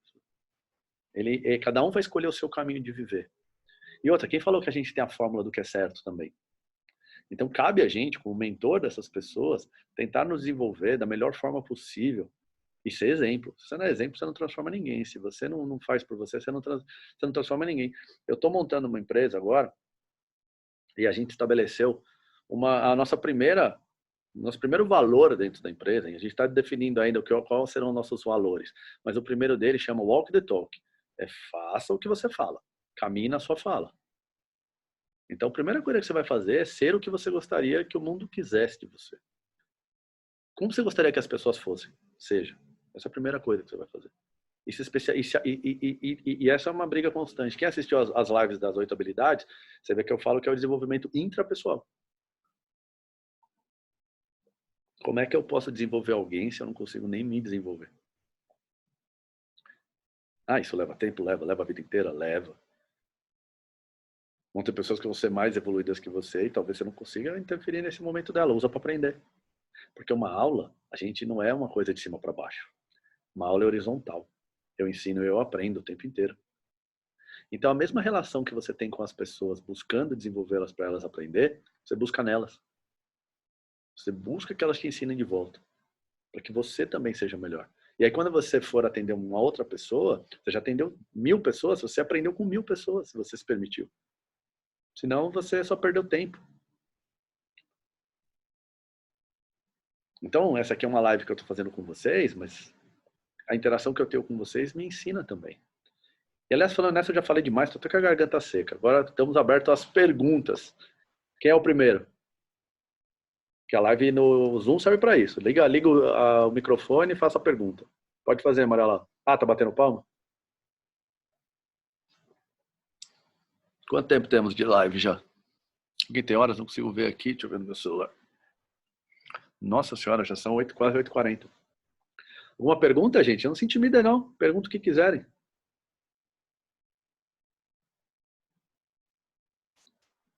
Ninguém tem... Pode, liga o microfone e fala. Tá. Samora, eu queria que tu explicasse um pouquinho mais, até porque tem gente aqui que não tem oportunidade de estar fazendo o mentorship desse ano. Tu falou Ninguém? ali antes... Oi? Bom, Não. então aqui ninguém vai fazer pergunta. Aqui. Maria Laura, quer falar? Ah, Quero tá, acho falar... que eu tô sem áudio aqui, deixa eu ver. Pode falar. Tá me ouvindo? Agora tô ouvindo, eu tinha tirado o áudio aqui, pode falar. Tá. Eu queria que tu explicasse um pouquinho, até para elucidar tanto nós, teus alunos, quanto tem gente que não está tendo oportunidade de fazer o mentorship ainda esse ano, enfim. Quando tu falou em coluna antes e a relação da marcha, né, que pode ser uma causadora e a hérnia de disco é só uma vítima, né, dessa coisa toda. Tu falou da marcha, tu deu o exemplo do cara que anda 10 para as 2, assim, e tal, né? Ui, derrubei a imagem. Daí tu falou em buscar a harmonia desse todo, né? Então, a gente pode começar pela marcha, por exemplo, tá? Nessa questão. A reabilitação, a 3D, ela visa fazer o aluno voltar a ter uma marcha mais alinhada, vamos dizer, para ter o estiramento do glúteo, ou esse cara ele sempre vai pisar assim, mas a interação do resto do corpo da cadeia vai melhorar. Certo, ótima pergunta, ótima mesmo. Porque não tem uma resposta certa para isso, né? Toda a resposta vai estar no caso concreto. O que acontece? A minha primeira pergunta vai ser se eu detectar que essa é a causa, tá? Porque assim, uma hernia de disco podem ter infinitas causas. Lembra do caso da mulher que sentia dor porque o marido traía ela. Então, pode ter infinitas causas. Então, eu tenho que primeiro entender qual é a causa. Se eu detectar que a causa é essa, a minha segunda pergunta agora é, por que esse pé está assim? Esse pé está assim porque é só um estilo? Quer ver? Eu lembro que meu pai falava uma coisa quando eu era pequeno, que todo jogador bom de futebol, ele andava, parecia que tiraram o cavalo dele. Pô, eu comecei a andar assim de propósito, porque na minha cabeça eu queria ser um jogador bom de futebol. Então, às vezes é bobagem, porque você muda seu padrão de movimento. Então, eu tenho que entender por que esse padrão de movimento está alterado. Ele pode acontecer de algumas formas. Então, pode acontecer que esse padrão de movimento está alterado por um estilo.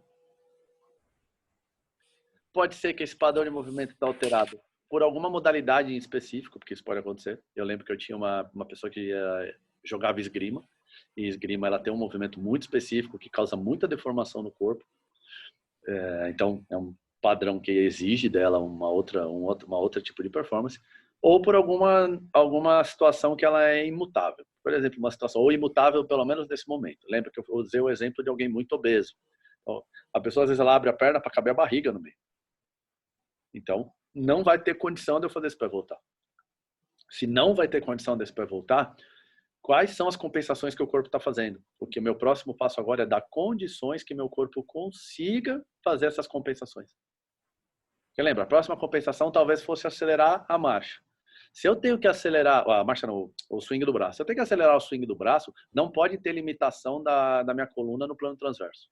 Não pode, porque vai dar merda. Então, essa mobilidade tem que ser excelente. As condições de load explode, ou seja, de desacelerar e acelerar esse movimento, tem que ser excelente. Não pode ter perda aqui, porque eu já estou numa situação mais limítrofe. Porque a gente tem que pensar que vai ter vários cenários, são mais do que o normal, de casos que a gente não consegue reabilitar para estaca zero. Pensa alguém assim, cara, o cara teve uma amputação do hálux. Isso causa um problema na coluna violento. Só que não tem como desamputar isso aí, né? Esse é um cenário que vai viver para sempre. Então, Onde agora o resto do meu corpo tem que ajudar porque o que acontece nessa hora é que a gente joga toda a carga para um ponto. Então, eu tenho uma perda aqui, eu jogo tudo para a coluna. Não, e se cada parte do meu corpo colaborar com um pouquinho dessa perda? Será que eu tenho algum ganho? Será que eu consigo minimizar esse problema? E às vezes nosso trabalho não é fazer aquela reabilitação 100%, está 100% perfeito. Nosso trabalho agora é minimizar a perda, pode ser. Já terceira idade, pessoas muito idosas, você não trabalha mais para que ela não sinta dor, talvez trabalhe para que ela sinta menos dor. Ou talvez você trabalhe para que a dor de amanhã não seja tão grande quanto seria caso ela não passasse por você. Ou como é que você vai fazer com alguém que tem 102 anos? Entende? É entender cada cenário e ele trabalhar conforme o cenário. É claro, se você pegar alguém que simplesmente anda com o pé para fora, porque ninguém nunca falou para ele. Cara, eu andei desde moleque, eu ando assim, eu acho gostoso. E é claro, por um momento vai ser muito difícil para ele voltar. Por quê? Porque o corpo dele já reconhece aquilo como neutro. Ali é o padrão onde o corpo dele descansa. E quando está descansando não tem problema nenhum. O problema é a hora que está andando, né? A hora que está andando ele precisaria ter uma eficiência maior de marcha. Ele está tendo perda. E há maneiras. Normalmente quando você quer mudar um padrão que não tem nenhuma implicação mecânica, né? Não tem nenhum problema que vai impedir dele de voltar, normalmente você vai ter que entender que ali já há um padrão de menor resistência. O que é um padrão de menor resistência? Aliás, eu vou falar sobre isso amanhã no Instagram. Amanhã eu vou falar sobre princípios do movimento. Um deles é o padrão de menor resistência, mas eu já vou dar um spoiler aqui para vocês. O que é um padrão de menor resistência? Quando a gente tem uma goteira, todo mundo já deve ter se deparado com alguma goteira em algum momento.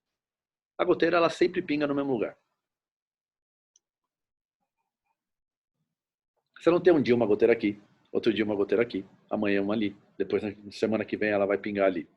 Ela pode até pingar ali, mas ela vai pingar aqui onde ela sempre pingou e ali também. Se você não fizer nada, você só vai aumentar pontos de goteira, você não diminui pontos de goteira.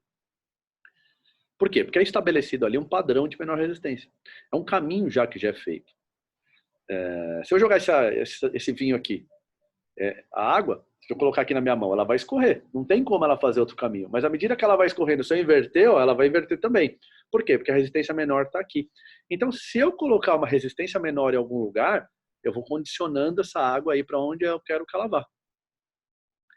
Então, para eu condicionar, eu posso fazer duas coisas. Ou diminuir algum padrão de resistência, ou eu aumentar o padrão que ela tem hoje. Então, quando eu tenho uma goteira, por exemplo. Se eu tenho uma goteira lá e eu coloco uma barreira de cimento em volta daquela goteira, ela vai bater ali, vai sentir que a resistência ali é maior, essa água vai para algum outro lugar. Ela vai procurar agora o padrão de menor resistência dela. E por que eu estou usando a água como exemplo?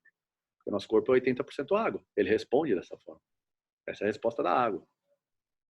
O mundo não é do jeito que a gente quer que ele seja, o mundo é do jeito que ele é. E a gente tem que usar essas informações para o nosso favor, para produzir os efeitos que a gente quer que produza. Uma dessas estratégias nesse momento, por exemplo, é conscientemente manter o pé reto enquanto anda. Você vai perceber que essa consciência dura muito pouco. Dura nos primeiros 2 minutos. Daqui a pouco a pessoa já volta a pisar normal. E tudo bem. Aí você chega nela e fala, opa, arruma o pé aí de novo. Arruma o pé aí de novo. Arruma o pé aí de novo. Se ela entender o quanto isso é importante, ela vai começar a se policiar e em algum momento ela vai começar a mudar esse padrão. Se ela não entender que isso é importante, é uma guerra que você perdeu. E aí que entra o corpo, mente e espírito, né? Aonde está pegando? Está pegando algum valor dela que ela não quer fazer parte desse processo. Porque eu costumo usar uma analogia como se a gente tivesse um campo, um terreno baldio. Então eu tenho um terreno baldio, imagina que eu tô aqui, ó, deixa eu ver, eu tô aqui, e aqui tem um ponto de ônibus, ó. E tudo aqui é um campo, tá? E aqui, bem aqui, tem 2 ruas, tá? Só que as pessoas, para pegar esse ponto de ônibus, o que elas fizeram? Elas começaram a andar por algum lugar no terreno, algum lugar qualquer. Para não dar toda a volta para chegar no ponto, elas andaram aqui, ó. Quando elas vão andando, o que vai acontecendo com o matinho que está ali? Aquele matinho onde vira o caminho, ele vai ficando gasto. E ele vai fazendo um caminho. Se descer um alienígena ali, você colocar, vai no ponto de ônibus, ele já entende que é o caminho ali. Você não precisa nem perguntar. Deixou um estrangeiro, ele vai onde eu pude, velho, ó, do outro lado da rua. Ele tem o campo inteiro para andar. Por onde ele anda? Pelo caminho. Porque aquele caminho já está claro ali, já está demarcado, já está... Agora, vamos imaginar que chega um dia e está tendo algum problema ali no solo, e chega um cara lá da prefeitura e põe um cavalete ali e fala, por esse caminho agora não está podendo. As pessoas ainda não querem dar a volta na rua. O que elas vão fazendo? Elas desviam só um pouquinho da onde estava o caminho e vão andando pelo lado. Elas estão desviando esse caminho por um tempo. Se essa placa ficar por uma semana e ele tirar, quando ele tirar essa placa, as pessoas voltam para o caminho anterior, porque ele ainda está marcado. Agora, se essa placa ficar 2 anos, por um tempo esse caminho aqui vai estar marcado e esse mato aqui onde era o caminho antigo cresceu. Se eu tirar a placa agora, as pessoas continuam andando pelo caminho marcado. Então aí eu mudei um padrão. Essa analogia ela usa muito bem a nossa estratégia de mudar um padrão de movimento, usando esta tarefa, essa estratégia. Então eu faço a pessoa ir pisando por um tempo, ela vai, se ela relaxou, ela volta o pé aqui. Aí a gente corrige. Com o tempo você vai perceber, eu já fiz milhões de vezes isso. Ela vai chegar para você e vai falar que ela ficou o dia inteiro andando na rua se corrigindo. Eu não pedi para ela fazer isso, mas ela faz. Daqui a pouco ela vai ver que ela começou a observar as pessoas na rua andando com os pés para fora. E daqui a pouco ela está corrigindo a conja dela. Então, você vai perceber que isso é um processo que vai acontecendo. E ele é natural, e ele vai acontecendo. Agora, vai chegar uma hora que ela vai estar andando com o pé reto sem pensar. Por quê? Porque agora posso tirar a placa lá do terreno baldio, porque as pessoas já não andam mais por ali. O novo caminho agora, oficial, passou a ser aquele do lado. Essas analogias ajudam muito a gente a entender esses modelos de treinamento, que são super simples, qualquer um entende. Lembra, se você não conseguir explicar alguma coisa para uma criança ou para um leigo, é porque você não entendeu o que você está fazendo. Alguma pergunta? Vamos lá, gente. Olha que oportunidade. Pergunta o que quiser mesmo. Pode perguntar, Paulão. Amor. Oi? Espera aí, eu acho que o Paulo falou primeiro. Vai lá, Paulão. Depois, o próximo pergunta. Paulo, você precisa ligar seu áudio. Liga o áudio dele para mim, ou Paulo, por favor? Tá, liguei. Eu tenho 2 alunos que todos 2 têm uma perna curta. Eles usam palmilha. Eu consegui trocar os tênis deles. Eles pisavam aberto, as 2 pernas abertas. Só que a perna curta eu consegui alinhar, mas a perna normal eu não consegui alinhar. Eles não conseguem pisar alinhado, ele continua pisando aberto. Ele, quando anda ou quando corre, qualquer um canto que colocar, ele está sempre com ela aberta. E eu fico fazendo exatamente isso que você está dizendo. Olha a perna, pisa com o pé certo, alinha o pé. E, cara, não está dando resultado.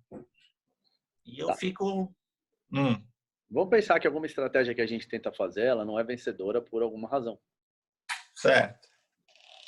Vamos criar Pelo que eu estou fazendo... Oi. Não, você está fazendo certo, Paulo. Eu só não entendi se ele não consegue pisar com o pé reto quando ele está com a palmilha ou quando ele está sem. Não. A perna da palmilha, ele está pisando certinho, certinho. O que eu não consegui alinhar a perna foi a perna boa, a perna que não tem deficiência. Eu não consegui alinhar a perna dele ainda. Tá. Quando ele está consciente, ele consegue fazer? Quando você Ele dá poucos passos. Aí eu fico... Aí eu vou, insisto uma vez. Aí ele começa de novo. Quando eu desvio a mente, eu olho para outra coisa para tentar consertá-lo em alguma coisa, ele está lá com o pé para fora de novo. Tá. Sempre, sempre. O que é sucesso nesse momento agora? Se você quer continuar nessa estratégia, você vai ter que saber se pelo menos ele está ficando mais tempo antes dele perder esse controle. Se você está aumentando esse tempo, legal, ele conseguia ficar 2 minutos, ele já se distraía. Agora ele consegue ficar 5. Você pode trabalhar com esse formato. Ou você pode assumir que ele não vai dar conta de fazer essa tarefa. E se ele não der conta de fazer essa tarefa, você vai ter que criar outra estratégia. Ou aquela estratégia assim, não tem o que fazer nesse caso. Então, o que eu posso fazer para o corpo dele lidar melhor com essa posição que ele tem agora? Com essa posição. Porque aí você está trabalhando...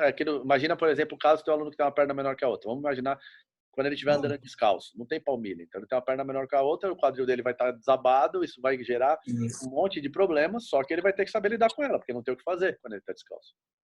Então, o corpo dele, Uhum. o corpo normal tem que dar conta de um X de inclinação lateral na pelve. Cara, o dele tem que ser X mais 1, porque tem mais inclinação no normal. Então é isso, a gente tem que trazer um negócio que a gente chama de buffer. O que é buffer? Buffer é armazenamento. Sabe quando você está carregando um vídeo no YouTube, que ele vai aumentando aquela barrinha. aquela barrinha que está do lado, que ela tem um cinza mais escuro e um sem carregar, e o vermelho que já está tocando. Tá, aquele negócio ali é o buffer. Se você ficar offline, até chegar aqui o vídeo passa. Então você tem uma zona de armazenamento ali. Ter esse buffer é uma forma de lidar com o corpo humano como segurança. Ou seja, se você precisa, no seu dia a dia, na sua tarefa, levar o teu braço até aqui, ó, você tem que ser capaz de levar ele até aqui em cima. Porque se aqui for o limite, cada vez que você chega aqui, você está estressando demais toda essa região. Em algum momento ela vai espanar. Então, que nem eu falo, aí a gente tem que entender qual é a demanda que a gente leva esse corpo. Então, você tem lá o jiu-jitsu. Tenho que fazer uma emborcada lá, que é colocar o pé aqui atrás. Eu tenho que conseguir colocar o pé aqui atrás, sei lá, quanto dura uma luta? 5 minutos, eu tenho que conseguir colocar o pé atrás por 7. Para não ter erro de dar merda numa luta, entende? A luta dura 10, eu tenho que ficar com o pé lá atrás por 12, 15. Então, o que vai dimensionar essas coisas? Vai dimensionar a atividade que você faz. E você, Paulão, precisa conseguir colocar o pé lá atrás quanto tempo? Nem 10 segundos, porque você não precisa disso para nada. Entende? Então, o buffer das pessoas tem a ver com a atividade que ela faz. Então, dependendo da atividade que ela faz, a gente tem que garantir uma capacidade maior, um pouquinho, sempre uma sobra. A gente nunca pode estar trabalhando no limite, porque tudo no limite gera estresse. Então, a gente tem que sempre levar o nosso aluno a uma sobra do que ele precisa. Então, o quadril dele caiu um pouco, bom, ele tem que aguentar cair o dobro disso aqui antes dele sentir dor. O corpo dele tem que compensar, tem que ser capaz de compensar e lidar com esse problema. O problema é que, às vezes, a gente não consegue. O corpo do cara não consegue lidar com aquilo. E aí ele começa a dor, não o problema em si. É muito comum a gente falar assim, eu dormi mal, eu durmo numa posição ruim. O que é uma posição ruim de dormir? Porque eu durmo tudo. E não tenho problema nenhum com nenhuma delas. Então, a posição por si só não é nada. O que o seu corpo não consegue dormir naquela posição, porque aquela posição exige algum estresse, tem alguma demanda, tem alguma coisa naquela posição, sei lá, ali inclina um pouco mais sua pelve, roda um pouquinho aqui, não sei o quê, e teu corpo não tem capacidade de ficar ali por um X espaço de tempo. Então eu durmo em qualquer posição. Todas para mim são ótimas. Tem pessoas que dormem, sei lá, de barriga para baixo e não conseguem dormir. Ou se dorme naquela posição, acorda tudo estourado no dia seguinte. Então não é a posição. Se fosse a posição, e aí é um grande lance que é legal de prestar atenção. Muitas vezes a gente tem algumas coisas como esta é uma posição ruim para dormir. Se isso é uma frase verdadeira, qualquer pessoa que dorme nessa posição deveria acordar com dor. E se isso não acontece com todo mundo, a frase não é verdadeira. Então, para você essa posição não é legal para dormir, mas ela não é pela posição, é por a forma como você responde a essa posição. Ou você não dorme nessa posição, ou você melhora a sua capacidade do corpo de lidar com essa posição. Isso a gente faz no esporte de alto rendimento o tempo inteiro. Determinadas coisas, por exemplo, jogar tênis. Jogar tênis, ele era uma mecânica, o forehand, por exemplo, é uma mecânica muito diferente do que o corpo foi adaptado para fazer. Como o corpo foi montado para andar e pegar coisas,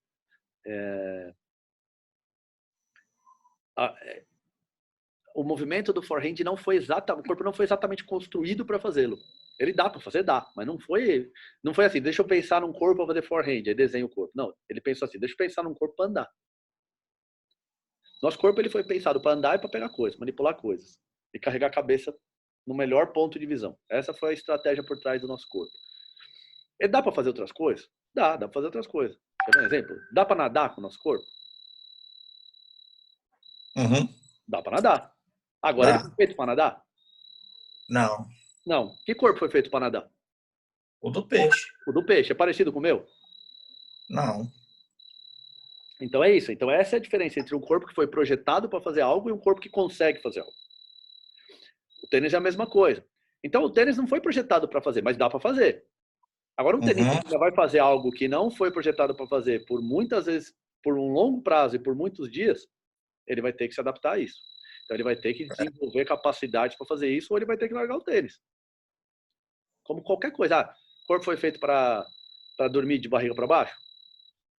Não foi essa, não foi pensando nisso que a gente criou o nosso corpo. Mas dá para fazer? Dá. Agora, se eu tiver uma limitação da extensão da minha coluna, puta, aí vai complicar. Aí vai complicar mesmo, porque você vai apoiar, você vai ficar aqui assim o tempo inteiro, teu corpo não dá conta de ficar assim o tempo inteiro, vai doer. Em algum momento vai doer. Seu corpo dá conta de ficar em 10 minutos, você fica 20, estressou ele muito mais do que ele pode aguentar. Então, isso é uma lógica em cima da reabilitação também, o tempo inteiro. Você tem que pensar... São várias variáveis. Por isso que não pode ter um pacote fechado que resolva todos os seus problemas. Beleza, Paulão? Próximo. Pra gente terminar. Opa, Paulo quer fazer outra pergunta. Posso falar? Não? Deixa só o Paulo terminar, que acho que ele ia falar outra pergunta. O que foi, Paulo? Ele ia terminar. Não sei se você já ouviu falar, eu tenho um outro aluno que ele é carioca. E ele diz que o carioca tem muito gingado de rotação de tronco. É malandragem, é swing.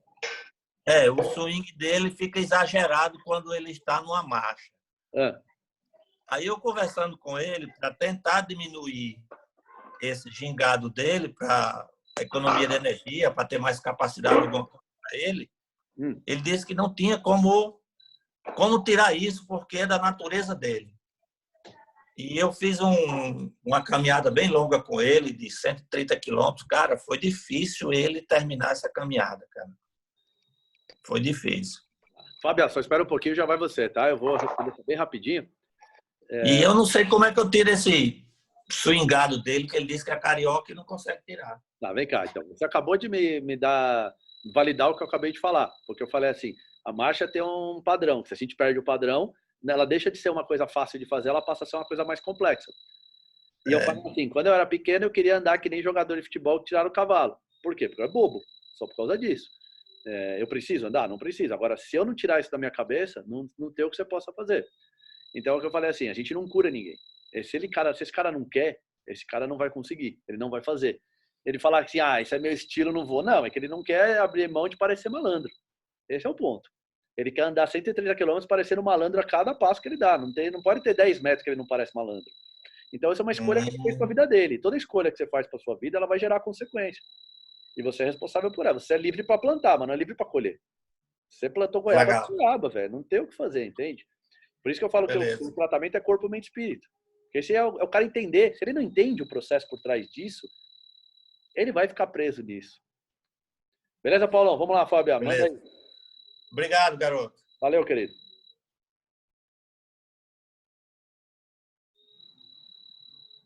De novo.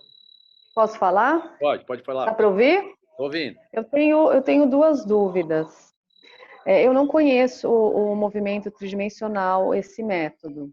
É a primeira vez que eu estou tendo contato com ele. Eu queria saber se esse método eu posso agregá-lo na minha aula. Por exemplo, eu trabalho com Pilates e busco novos métodos para auxiliar na reabilitação. Eu queria saber se ele pode ser utilizado como uma parte da aula para auxiliar na reabilitação e como funciona a avaliação 3D. Se é um roteiro que você utiliza para avaliar um movimento, é colocado no software, como é que é essa avaliação 3D? Porque no meu entendimento, a avaliação é um processo muito importante para eu conduzir a reabilitação do aluno. Perfeito. As duas, você tem razão. A primeira coisa assim é que assim, esse conceito ele não é um método, né? Porque o método é uma coisa assim. O que é um método? Faz isso, depois aquilo. Então isso passa a ser um método. Ele é um processo de pensamento. Ele te traz valores e princípios para você aplicar em qualquer coisa da sua vida. Eu falei, serve para o corredor, serve para o tenista, serve para o idoso, serve para o cadeirante, serve para a gestante, serve para a criança. Ele está antes, ele é um processo de pensamento. É quando você pensa assim, tá, como é que o mundo se desenvolve, quais são os princípios, como se dá um processo de reabilitação, como se dá um processo de compensação. Isso pode ser aplicado em qualquer coisa, tá? Eu vou pedir até para a Juliana falar sobre isso, que a Juliana está aqui, e a Juliana é do Pilates. Então, essa pergunta fica mais fácil, porque ela conhece, ela trabalha com isso, então fica mais fácil para ela responder. Mas antes eu vou responder a sua segunda pergunta, depois a Juliana responde a primeira. Acho que vai ser melhor para ela falar como que ela usa isso nas aulas dela de Pilates, tá? Mas pensando que é um processo de pensamento, você aplica qualquer coisa. Eu não quero que você mude o que você faz. Eu quero que você melhore o que você faz. É diferente. O que você faz te trouxe até aqui e você confia no que você faz. Te dá segurança para trabalhar. E te traz singularidade, te traz autoridade. Vou andar 10 casas para trás, só se precisar muito, né? Senão a gente faz um ajuste e segue para frente sempre. Sobre avaliação. Avaliação é o ponto de partida para qualquer coisa, sim e não. É muito legal, né? Assim, o método de avaliação, o processo de avaliação, assim, eu tenho avaliação como um produto, tá? E até falo, na minha academia custa R$495. Não é mentira, tem a gente aqui que já fez. Custa R$495 uma avaliação. Então não é um valor barato. Agora, por que custa R$495? Porque tem todo... É uma experiência. Pra você ter uma ideia, a pessoa que está aqui que fez em 2 dias. Então é uma experiência, uma avaliação. Que eu vou extrair dela o máximo de informação possível. Onde eu acho que a gente está pecando muito na nossa área é a gente criar métodos muito engessados e que tem que ser assim depois disso. Aí eu uso a régua daqui para cá, passo o pé ali, põe a mão tudo travado, coisa que não é funcional, para extrair uma informação que não diz respeito, não diz nada para a gente. Eu posso um dia discorrer sobre isso, como essa informação não, ela mais engana do que ela ajuda. Mas esse não é o tema da nossa discussão hoje. Agora, se a gente aliviar um pouquinho o lado e pensar, a avaliação é importante, só que ela não é um método. A avaliação é... O que é uma avaliação? É extrair informação a partir de algo, a partir de uma pergunta. Isso é método científico clássico. O que é um método científico clássico? É um input. Eu ponho uma informação aqui e essa informação ela tem que sempre vir em forma de pergunta. Quem é mais rápido? Para responder essa pergunta, que método eu vou colocar? Que estratégia eu vou usar? A estratégia é de colocar um do lado do outro, dar um sinal, uma linha de chegada e ver quem chega primeiro. Essa é a minha estratégia. Aí eu vou colocar um resultado. Essa estratégia vai dar um resultado. Quando chega nesse resultado, para eu melhorar, eu vou fazer uma retroalimentação. Tá, a partir desse resultado, eu tenho que fazer uma nova pergunta. Uma nova pergunta assim, tá, será que ele era mais rápido porque ele é mais rápido ou será que ele é mais rápido porque ele teve um tempo de reação melhor? Então aí eu vou ter uma nova pergunta, vou ter um ciclo aqui em cima. Quando eu volto para o ciclo aqui em cima, eu tenho que criar uma outra estratégia. Tá, como que eu vou criar um método para responder essa pergunta? Eu vou criar um contador regressivo, porque aí eu mato o programa da antecipação. O cara ter que responder a um sinal que ele não sabe nem que hora vai dar. Eu já diminuo essa possibilidade. E vou limpando essa pergunta. Tá? Isso é avaliação para mim. E não tem nada que mais me dá avaliação do que isso. Então, quando você chega comigo e fala assim, tá, eu tô com uma dor no joelho, aonde? Quando eu agacho, tá? Agacha para mim. Dói. Dói. E se você colocar um pé direito na frente, dói? Isso é uma outra avaliação. Eu tô avaliando você. O Gary, não sei se todo mundo conhece, o Gary Gray, que é do Gray Institute, eu convivi muito com ele, morei na casa dele, sou muito amigo dele, sou amigo pessoal dele. Quem já viu as lives aqui, já viu ele, como ele fala de mim com muito carinho. Tenho muita proximidade dele, então eu pude conhecer muito esse trabalho dele. E uma coisa que é uma mantra dele, que ele fala assim, todo exercício é um teste. Ou seja, a gente pode traduzir esse todo exercício é um teste, porque todo exercício é uma avaliação. Todo exercício nos traz uma resposta. Então, isso para mim é avaliação. É uma avaliação constante. Você nunca para de fazer avaliação. Eu estou falando aqui há 1h30, você está me avaliando há 1h30. Você está colocando seus parâmetros para ver se o que eu estou falando faz sentido para você. Como é que você vai saber se faz sentido para você? Você já tem uma ideia mais ou menos sobre esse tema. E para eu mudar essa ideia mais ou menos para esse tema, eu tenho que ter, no mínimo, uma lógica na minha ideia. No mínimo. Senão, se você vê que a minha lógica está completamente quebrada, o que eu estou falando não faz sentido, você vai falar, bobagem que esse cara está falando. E o que você acabou de fazer aqui? Uma avaliação. O problema é que quando a gente empacota a avaliação em 7 exercícios e vende por uma fortuna, a gente fica rico.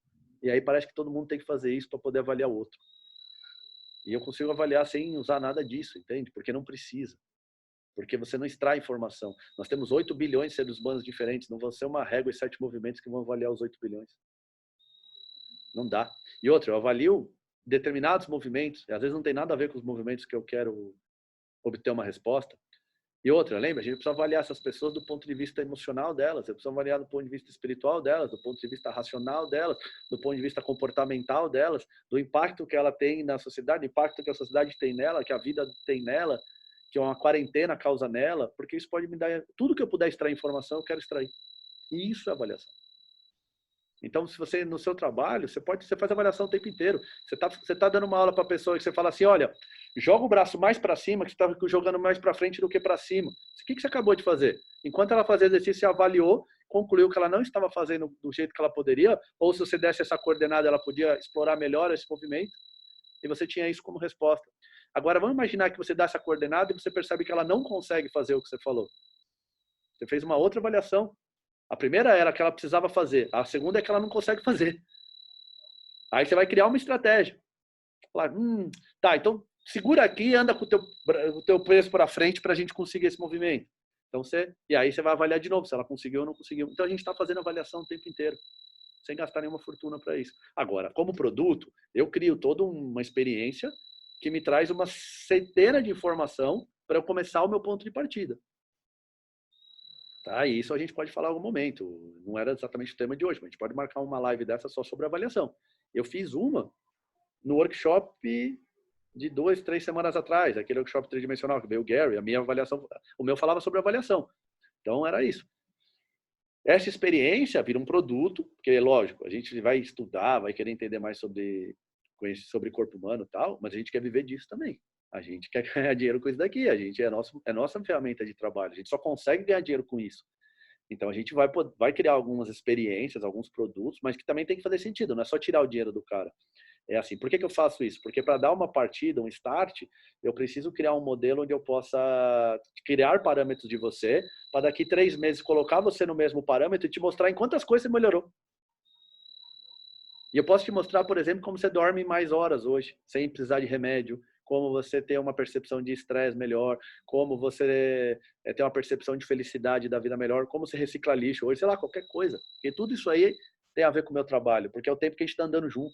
Eu não impacto só seu corpo, eu impacto o teu lifestyle, a tua vida. Quer ver um exemplo? Você tem me acompanhado há um certo tempo, né, Fábio? Eu já impactei seu estilo de vida, sua... Então é isso, nós estamos caminhando junto, mesmo que não seja um junto todo dia, nós vamos mudando um ao outro. Então, se amanhã eu fizer uma avaliação da Fábia que me conheceu, da Fábia que está aqui hoje, eu vou ver que tem diferenças. E essas diferenças, é a reavaliação, eu consigo mostrar que andar comigo aqui te proporcionou isso. E andar com você me proporcionou outra coisa. Entende? É isso? Então, a gente desmistificar um pouco é muito bom para a gente. Porque a gente vai ter a liberdade de fazer a avaliação que é conveniente para aquele momento. Agora eu vou pedir para a Ju falar um pouquinho se o Pilates e a tridimensionalidade são incompatíveis. Porque é mais fácil dela falar, porque eu não entendo nada de Pilates, tá? Alô? Tá me ouvindo? Tamo. Ok. Oi, Fábia, muito prazer, né? E seja bem-vinda aqui ao grupo, né? E a nos conhecer. Bom, o curso em si, ele é maravilhoso, tá? Ele te abre muito a cabeça. A gente que trabalha com o método Pilates, você sabe que existe todo um sistema, né? Dentro do método, existe toda uma sequência desses movimentos que você sabe, né? Pelo menos teve uma noção de como é feito. E a grande sacada do curso, né, do tridimensional, é que nos ajuda dentro do nosso dia a dia a encontrar estratégias de desconstrução desses movimentos do método para poder facilitar para a pessoa que está praticando. Porque é importante que você encontre a posição certa para as necessidades daquele corpo, seja de função muscular, seja de organização, né? Que você sabe que o sistema também pede. Então, vem clareando muito mais esse processo de trabalho. Eu gosto bastante porque às vezes tinha um aluno que não conseguia deixar a perna na posição de tabletop, que é 90 graus, que você deve estar me entendendo, para fazer o 100. Então, o que acontece? Você cria estratégias de desconstrução desse movimento para que ele consiga perceber a função do exercício, que era ativar o abdômen, que é o powerhouse que a gente tanto fala, né? E sem perder aquela conexão das costas atrás.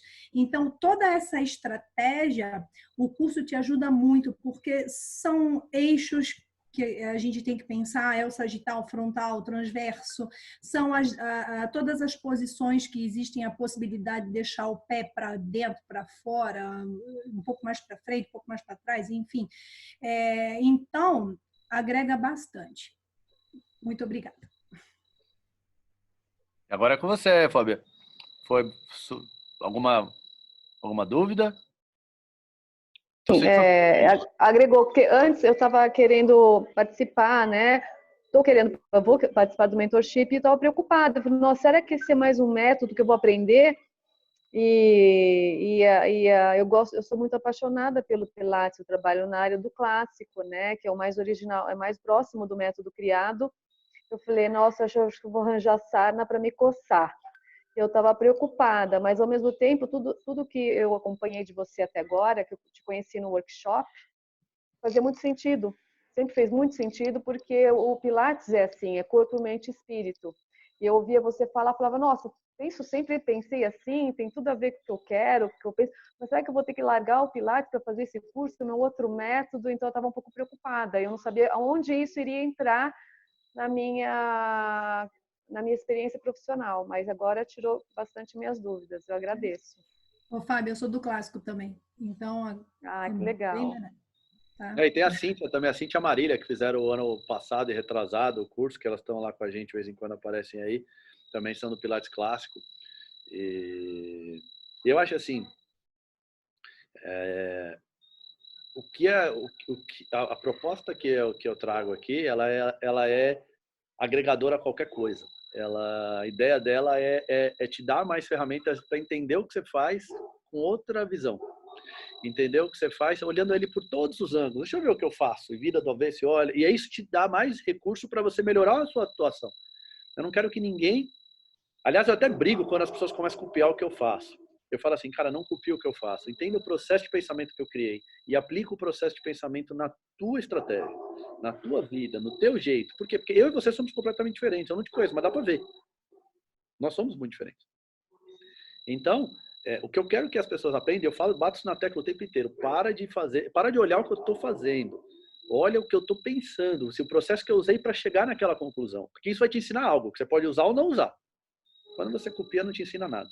Agora, por que ele mandou o cara agachar? Lembra que eu estava falando? Por que ele mandou ele agachar com a perna aberta e foi mandando fechar até que ele depois parou num lugar e ali ele ficou? Quando você faz essa pergunta, você vai entender que eu fiz isso porque eu quis.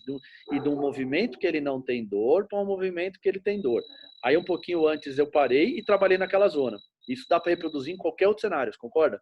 Agora imagina que seu problema tem a ver com o ombro, você está mandando o cara agachar com a perna aberta e fechando, porque isso aqui dá certo porque você viu que eu faço isso.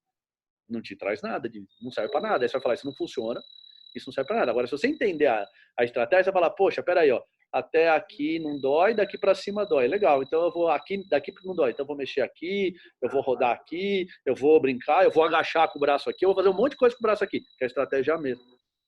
E aí eu vou ver se quando eu levanto dói mais ou dói menos. Entende? Essa é uma das várias estratégias que a gente tem, mas ela é replicável em qualquer outro cenário. Porque você captou agora o processo de pensamento. E processo de pensamento é adaptável em qualquer cenário. Seja ele no Pilates, seja ele na culinária, seja ele na ortodontia, no que você quiser. Processo de pensamento é um processo de pensamento. Deixa eu falar uma coisa antes da gente terminar, gente. Semana que vem, sexta, sábado e domingo, acho que esse horário, 17h30, eu vou fazer um workshop sobre treinamento tridimensional. Porque eu percebo que todo mundo tem dúvida mesmo, né? Hoje a gente falou sobre reabilitação, foco para reabilitação, mas eu vou falar sobre o que é o treinamento tridimensional, vou falar dos princípios, vou falar...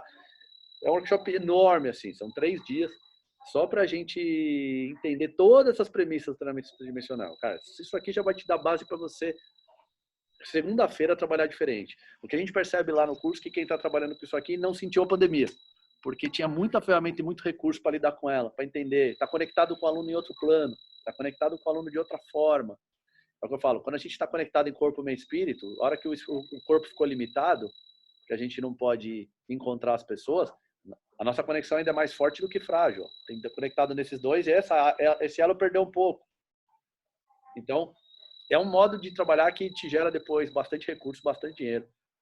Porque você consegue não perder numa pandemia, você consegue cobrar mais caro, você entrega valor, você entrega produtos que traz mais percepção de valor e de utilidade para as pessoas. Vocês, olha, a gente está 1h30 falando aqui, olha que tem gente, são 25, ninguém arredou o pé, tá todo mundo aqui, quem entrou ficou. Então, você percebe como vai gerando 30 pessoas, a Paulinha está falando aqui, para domingo à noite, é uma comunidade, a gente vai girando uma comunidade que se autoajuda o tempo inteiro. E isso também é muito legal, porque isso impacta o ambiente, impacta o todo, isso não tem nada mais tridimensional do que isso. Quem não me segue lá no Instagram, Instagram é @samurai3D, segue lá que amanhã vai ter uma live muito legal falando dos princípios do movimento. É 1h só, eu vou falar o máximo de princípios que der para eu falar em 1 hora. 9 horas da noite, pode trazer sua tacinha de vinho lá para a gente tomar um vinhozinho. Quem não é do vinho pode trazer água, quem é do chimarrão traz o chimarrão, mas 9 horas da noite, 21 horas, nós vamos falar sobre os princípios. Mais alguma pergunta ou podemos lá ver o Fantástico? Quem quer fazer a pergunta, liga o microfone. Então, liga o microfone, Fernando. Oi, Samora, tudo bom? Boa noite. Boa noite. Quero parabenizar pela live. Opa, valeu. Muito boa mesmo. Gostei muito do conteúdo dela, da sua clareza para explicar de forma simples. Tá? Eu queria saber sobre eu entrei na sua página hoje para dar uma olhada quais eram os tópicos do mentorship, né? E vi que apareceu mais 2 outros mentorships ali no programa de cursos. E queria que você tivesse umas dúvidas. Já estão valendo essas outras inscrições? Como é que tá? Cara, eu não ia falar sobre isso agora, mas já que você tocou nesse assunto, eu vou abordar. Na verdade, não era para estar disponível lá ainda, tá? Tem uns recursos que eu vou abrir ainda, mas o que aconteceu? Muita gente veio me pedir para abrir curso nessa quarentena. Porque o curso eu abro uma vez só, eu abro em novembro. Uhum. Por que eu abro em novembro? Porque uma coisa é você falar que um curso chama mentorship, que é uma mentoria, outra coisa é você fazer uma mentoria. Quem está aqui, que é da nossa mentoria, sabe o quão próximo eu sou dos alunos. Isso aqui que a gente está fazendo aqui, a gente faz toda semana. Para tirar tudo e qualquer dúvida.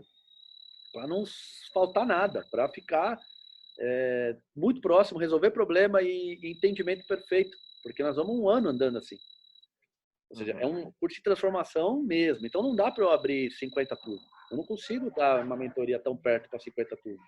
Então eu abro uma turma no ano para ser uma mentoria verdadeira. Para ser uma transformação mesmo. Eu sei o cara que separou da namorada, eu sei da mãe que está doente, eu sei tudo sobre meus alunos. Porque isso importa, porque isso interfere no curso deles. Quantos aqui, ó, que estão aqui, eu estou olhando para a carinha de vocês aqui, quantos aqui já não conversaram comigo em qualquer horário? Seja de madrugada, seja qualquer coisa, porque precisava de alguma ajuda. Então isso é uma mentoria. E essa mentoria, esse modelo de mentoria, eu quero que vocês transferem para o aluno de vocês. Isso que eu entrego para vocês aqui é o que você tem que entregar para o aluno de vocês. É estar próximo desse jeito. Porque aí chega a quarentena, chega a pandemia, cara, ninguém deixa de pagar. Porque o cara sabe que carinho você cuida dele. Com quanta responsabilidade, com quanta entrega. E ele vai entender teu lado também. A não ser que ele não possa mesmo. O cara perdeu o emprego, foi mandado embora. Não tem jeito. Mas se tiver jeito, ele dá um jeito. Agora, semana que vem, então, eu vou abrir uma versão simplificada do mentorship. Na segunda-feira, no domingo à noite até a quarta-feira, mais ou menos, eu vou abrir uma versão simplificada. É aquela que está custando 2.500 lá, que você viu lá. O curso provavelmente custa 5 pau. Eu vou fazer pela metade do preço para essa época de pandemia, para quem... Porque muita gente pediu, acho que você foi um dos que veio me pedir, inclusive. Você queria entrar, eu falei, poxa, o cara tá na pandemia, tá preso em casa, não pode sair. A hora que ele pode estudar, eu vou falar, não, em novembro a gente faz. Pô, é sacanagem também, né? Então eu não vou fazer uma divulgação muito grande, essa para essas pessoas que pediram mesmo, vai ser um preço super em conta para que a gente possa aproveitar a pandemia para fazer. Então, é um spoiler aí um pouquinho do que eu já ia falar na outra semana, mas para quem tiver interessado, ela vai ter algumas, não vai ser igual a versão grande. O que não vai ser igual? A versão grande ela é cheia de bônus, ela tem uma cacetada de bônus que não vai ter nessa versão, e ela tem os encontros presenciais. E os encontros presenciais também não vão estar disponíveis para essa versão, até porque não estamos podendo fazer encontro presencial. Né? Eu, pelo menos, em São Paulo, vai entrar em lockdown essa semana. Então, não tem como fazer encontro presencial. Caraca, Juliana, essa cerveja aí, eu invejei agora, hein? Olha o tamanho desse copo, velho. Então, tirando esses custos, o encontro presencial ele tem um custo muito alto para mim, por isso que o curso acaba ficando um pouco mais caro quando ele é cheio, por causa disso, porque tem um encontro presencial. Agora, tudo isso aí vai ser ofertado para quem fizer de uma forma à parte. Eu quero bônus de corrida, legal. Eu tenho um valor, você paga um pouquinho a mais. Eu quero o bônus do encontro presencial, legal. Quando puder ter, né? Porque esperamos que um dia a gente possa ter. Então, você paga essas coisas à parte. Tá? Porque eu sei que está numa época difícil para todo mundo. Então, foi o jeito de eu tornar ele mais barato para que as pessoas pudessem fazer. Eu estava conversando essa semana com um grupo de alunos lá que a gente faz esses encontros, né? Quando a gente vai pagar 5 mil, a gente acha caro. Mas depois que a gente faz, você fala assim, tá bom, se eu pudesse comprar de volta esse conhecimento que você aprendeu, por 5 mil você me vendia? Não vendia nem a pau. Porque esse é um curso para 10, 15 mil reais, porque ele te dá de entrega. Só que ele não cabe hoje no nosso imaginário um curso desse, entende? Pelo que dá de entrega, tô falando, pelo que vai te dar retorno profissional, que vai te dar de retorno financeiro. Então, por 2.500, cara, ele tá de graça. Não tem opção melhor. Só que a venda tá lá. Se alguém quiser já entrar lá e comprar, é só entrar lá e comprar samurai.maestros.com. Na verdade, eu vou colocar a venda a partir da outra segunda-feira para essa pessoa. Vou explicar tudo direitinho nesse workshop, junto com todo esse material que eu vou ofertar lá para vocês. O workshop por si só, se você não comprar o curso, já vale. O workshop já vai ter tanta informação, já vai ter tanto, que nem uma live como essa. Olha quanta insight, quanta coisa você já consegue trabalhar amanhã diferente. Porque tudo é falado da forma simples, cara. Porque tem que entender, é para ser entendido. Se não entender, a gente tem que falar 1000 vezes até entender. O importante é entender. Então, a pergunta me surpreendeu até porque não era propósito. Então parece que eu vou vir aqui vender curso. Não vim aqui vender curso, eu vim aqui dar uma live de graça mesmo. Sobre um tema muito relevante que é a reabilitação. Mas eu sei que muitos de vocês aqui estão interessados, já vieram me falar no particular. Estou vendo a Cíntia aqui, estou vendo a Rafa, estou vendo você, estou vendo gente que eu sei que estava interessado. Então, para vocês eu posso abrir esse spoiler aí. Eu estou muito afim de fazer o curso mesmo. Estou com uma grande empatia pelo tudo que você tem falado. Tenho assistido os outros vídeos que você deixa disponível no YouTube também. Tenho gostado muito.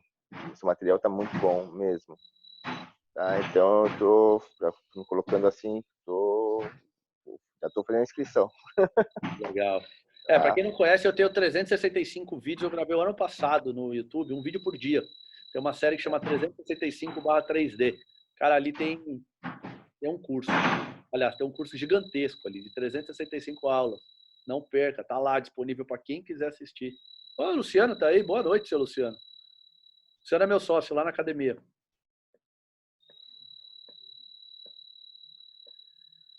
É isso, senhores. Podemos descansar um pouco agora? Estou até sem voz aqui.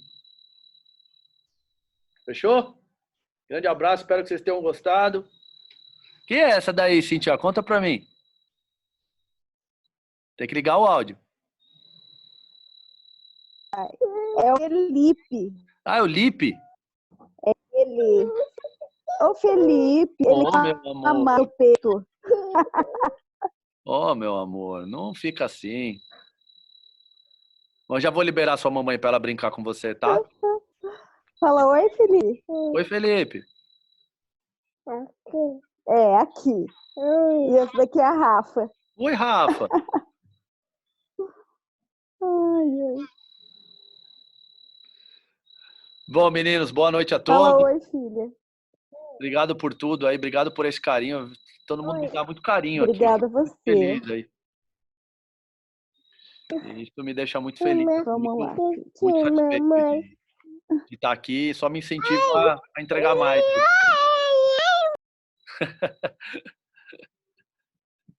Tchau, crianças. Até mais.